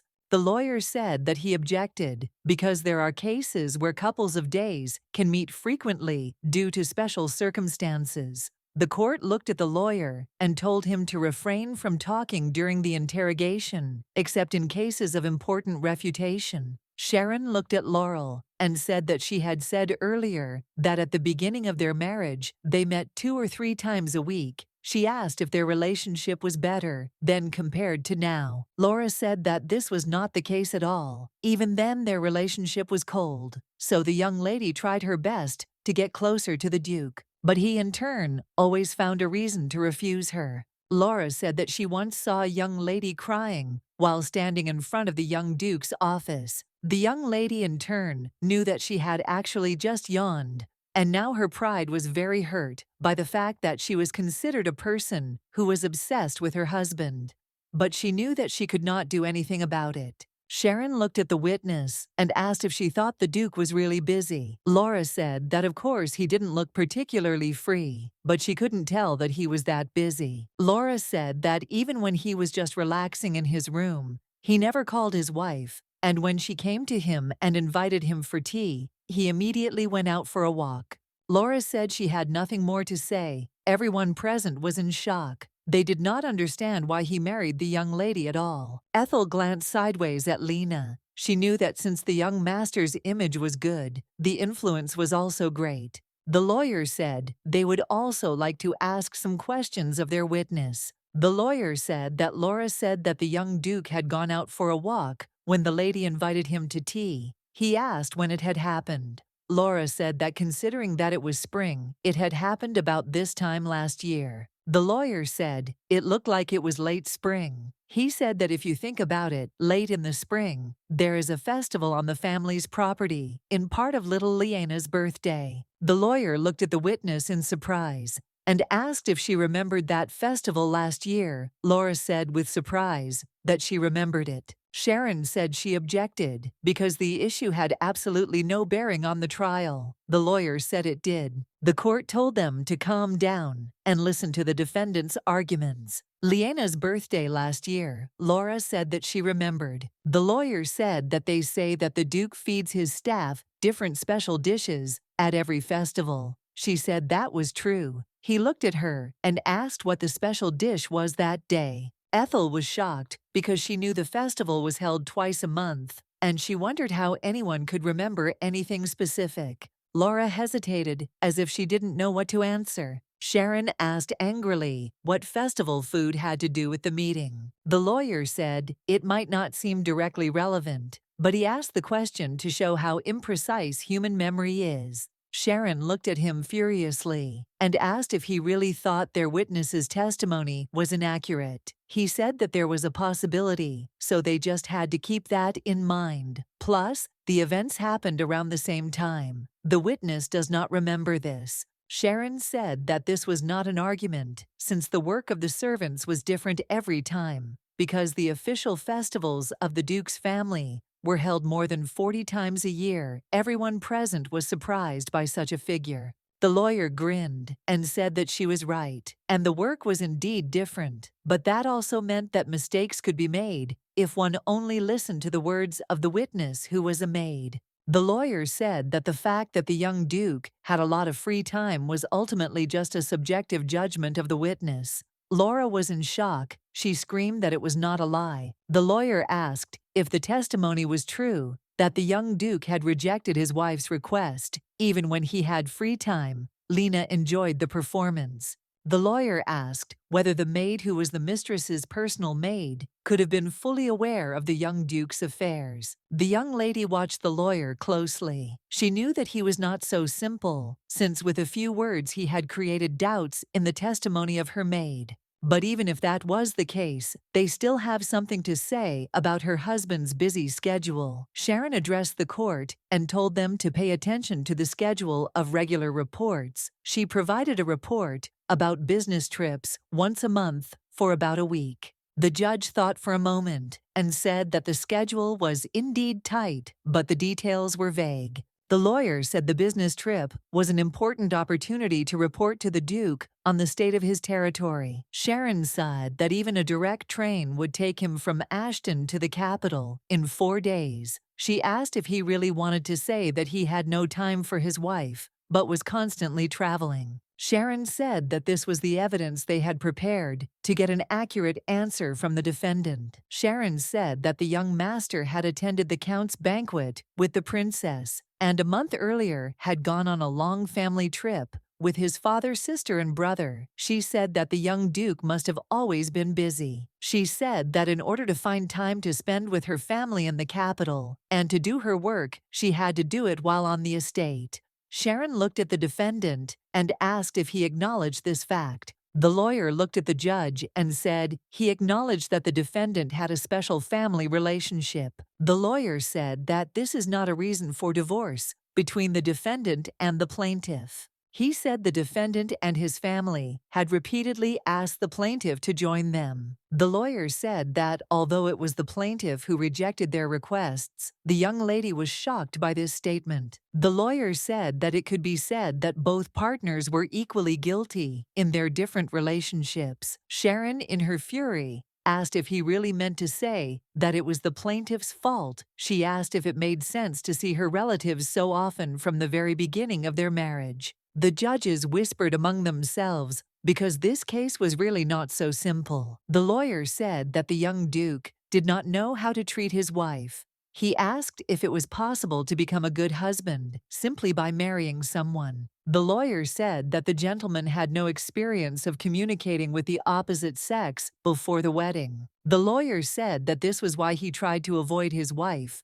when they were alone and spend more time with his family. The young lady was furious because the lawyer wanted to make him out to be a regretful man who realized love only after his wife left. Sharon said with her fury that if there was any point in avoiding his wife just because he didn't know how to treat her. The lawyer said that the young Duke had also thought a lot about this. The young lady saw that they were trying to gain sympathy by making the most of known facts, just as Lena had used her vulnerability as a commoner and orphan to create an image of pity. Ethel was sure that it was the young lady who had planned all this. Now she realized that she was dealing directly with Lena. Sharon Power, why didn't he change anything? No matter how many times his wife asked him to, the lawyer said that he was going to change, but didn't have time because the plaintiff filed for divorce so suddenly. A moment later, the court called for a short recess, telling everyone to prepare the witnesses they planned to call. The lawyer said they were calling the Duke's head maid as a witness. The young lady sighed heavily. She knew that they only had a 40-minute break, but it would be nice if it was 2 hours. Sharon, in turn, said that it was still better than being in the general without a break. The young man looked at the lady and said, puzzled, that the Marquis had not returned yet. The young lady was shocked, as she did not expect to hear such a thing, but she still hoped that they would be safe. The butler shouted angrily at the knight that he had said that he would meet the Duke himself and explained to him the reason for his departure. The butler asked why everything had to be done this way. The knight said that the Duke was now at the court of the master's cabin boy. The butler looked at him and said that he knew, and for that reason was heading straight there. The butler knew that he had to pretend now that he was going there to see the Duke, and not as a witness. The knight looked closely at the butler and said that they were ordered to take him to the main house. The butler asked, puzzled, who had given them the order, and he said that he had served the Duke for decades and knew his character well. The butler said that the Duke was not in favor of waiting until the end of the trial to deal with him. The butler looked at the knight and asked if Lena had ordered them to bring him. The butler looked at the knight intently and said that if you think about it, it was the young lady who brought him into the family. The knight said that the lady's order was equal to the Duke's order and vice versa. The butler shouted angrily to the knight that his master was indeed the Duke. The knight said that the butler might think so. The knight asked if the butler thought that if the Duke found out about this, he would punish him. The butler sighed heavily, as he understood everything he said, that the word about the main house was a lie to the Cassiuses until now, and he wondered why he should not live out the rest of his life like his father. The butler simply wanted to repay his debt to the lady who made him realize his own stupidity. A moment later there was a crash in the carriage, and the knight looked in surprise at the window which was broken. Everyone looked at the young man in surprise and asked who he was. They did not expect this and were not ready for the attack. The Marquis looked at them and said with a grin that he was simply a warrior of justice. A moment later the Marquis and his butler were riding on horseback to the court. The butler looked at the Marquis in surprise and asked if the knights were really dead. The Marquis smiled and said that this was not the case at all, since killing them would only make the situation worse. The butler asked the Marquis, in surprise, how he knew where he was. The Marquis said that he knew his location with the help of a mark. In other words, he attached a piece of his power to the butler. The butler asked in surprise when he had managed to do this. The Marquis said that a few days ago, in front of the lawyer's office, during their last meeting. The butler looked at the Marquis in surprise and asked if he knew that something like this would happen. The Marquis smiled and said that, like his mistress, he did not have a very good character, so he was suspicious of everyone. The butler said that it seemed he was afraid that he would change his mind. So the way to track him down, the Marquis apologized for this insult. The butler said that it was fine, since in the end, thanks to this, he was able to find him. The Marquis said that the young lady did not know this. The butler asked if they would be able to get to court on time. The Marquis said he was not sure, but would do his best. The butler looked at the Marquis in surprise and asked in bewilderment if everything was all right with him, since he was sweating profusely. The Marquis said that it was because his tracking was very wide. He said that this often happens after using power, so he doesn't need to worry about it. The Marquis smiled and said that he also had holy water given by the goddess of victory herself. The Marquis and the butler rushed forward in a hurry without looking back. Some time later, the judge asked everyone to take their seats as he resumed the trial, saying that he was calling a defense witness. The lawyer approached Madame and said that she was the Duke's senior maid and the chief manager of his employees. He asked if this was true. Madame said that everything was correct. She looked intently at the lawyer. The lawyer asked her, as a representative of the servants, whether she could tell how the marriage between the plaintiff and the defendant had developed in recent years. Madame sighed heavily and said that she did not dare to talk about it. The lawyer said, Madame, that now it is extremely important to prevent the tragedy of the breakup of the family. The young lady looked at Madame intently, for she was a very good actress. Madame said that the young Duchess was a good person, but she never took their side, always refused the gifts they prepared,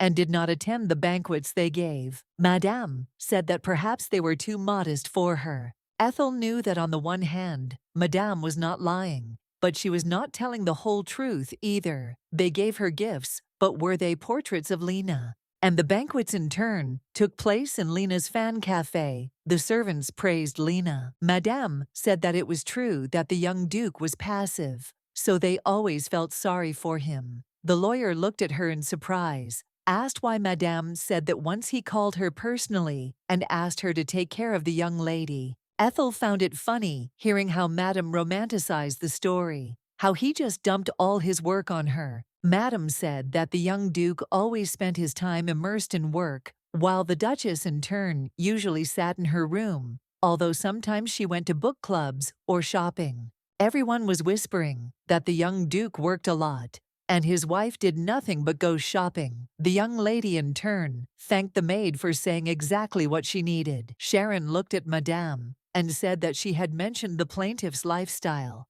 But as a housewife looking after a large family, could her life be so idle? The head maid said that she had not been assigned the duties of mistress to my lady. The lawyer asked in surprise why this was so. She asked if the young lady should not be the mistress of the castle, in which the young duke is his father's representative. Madame said that the young lady was not accustomed to running such a large household.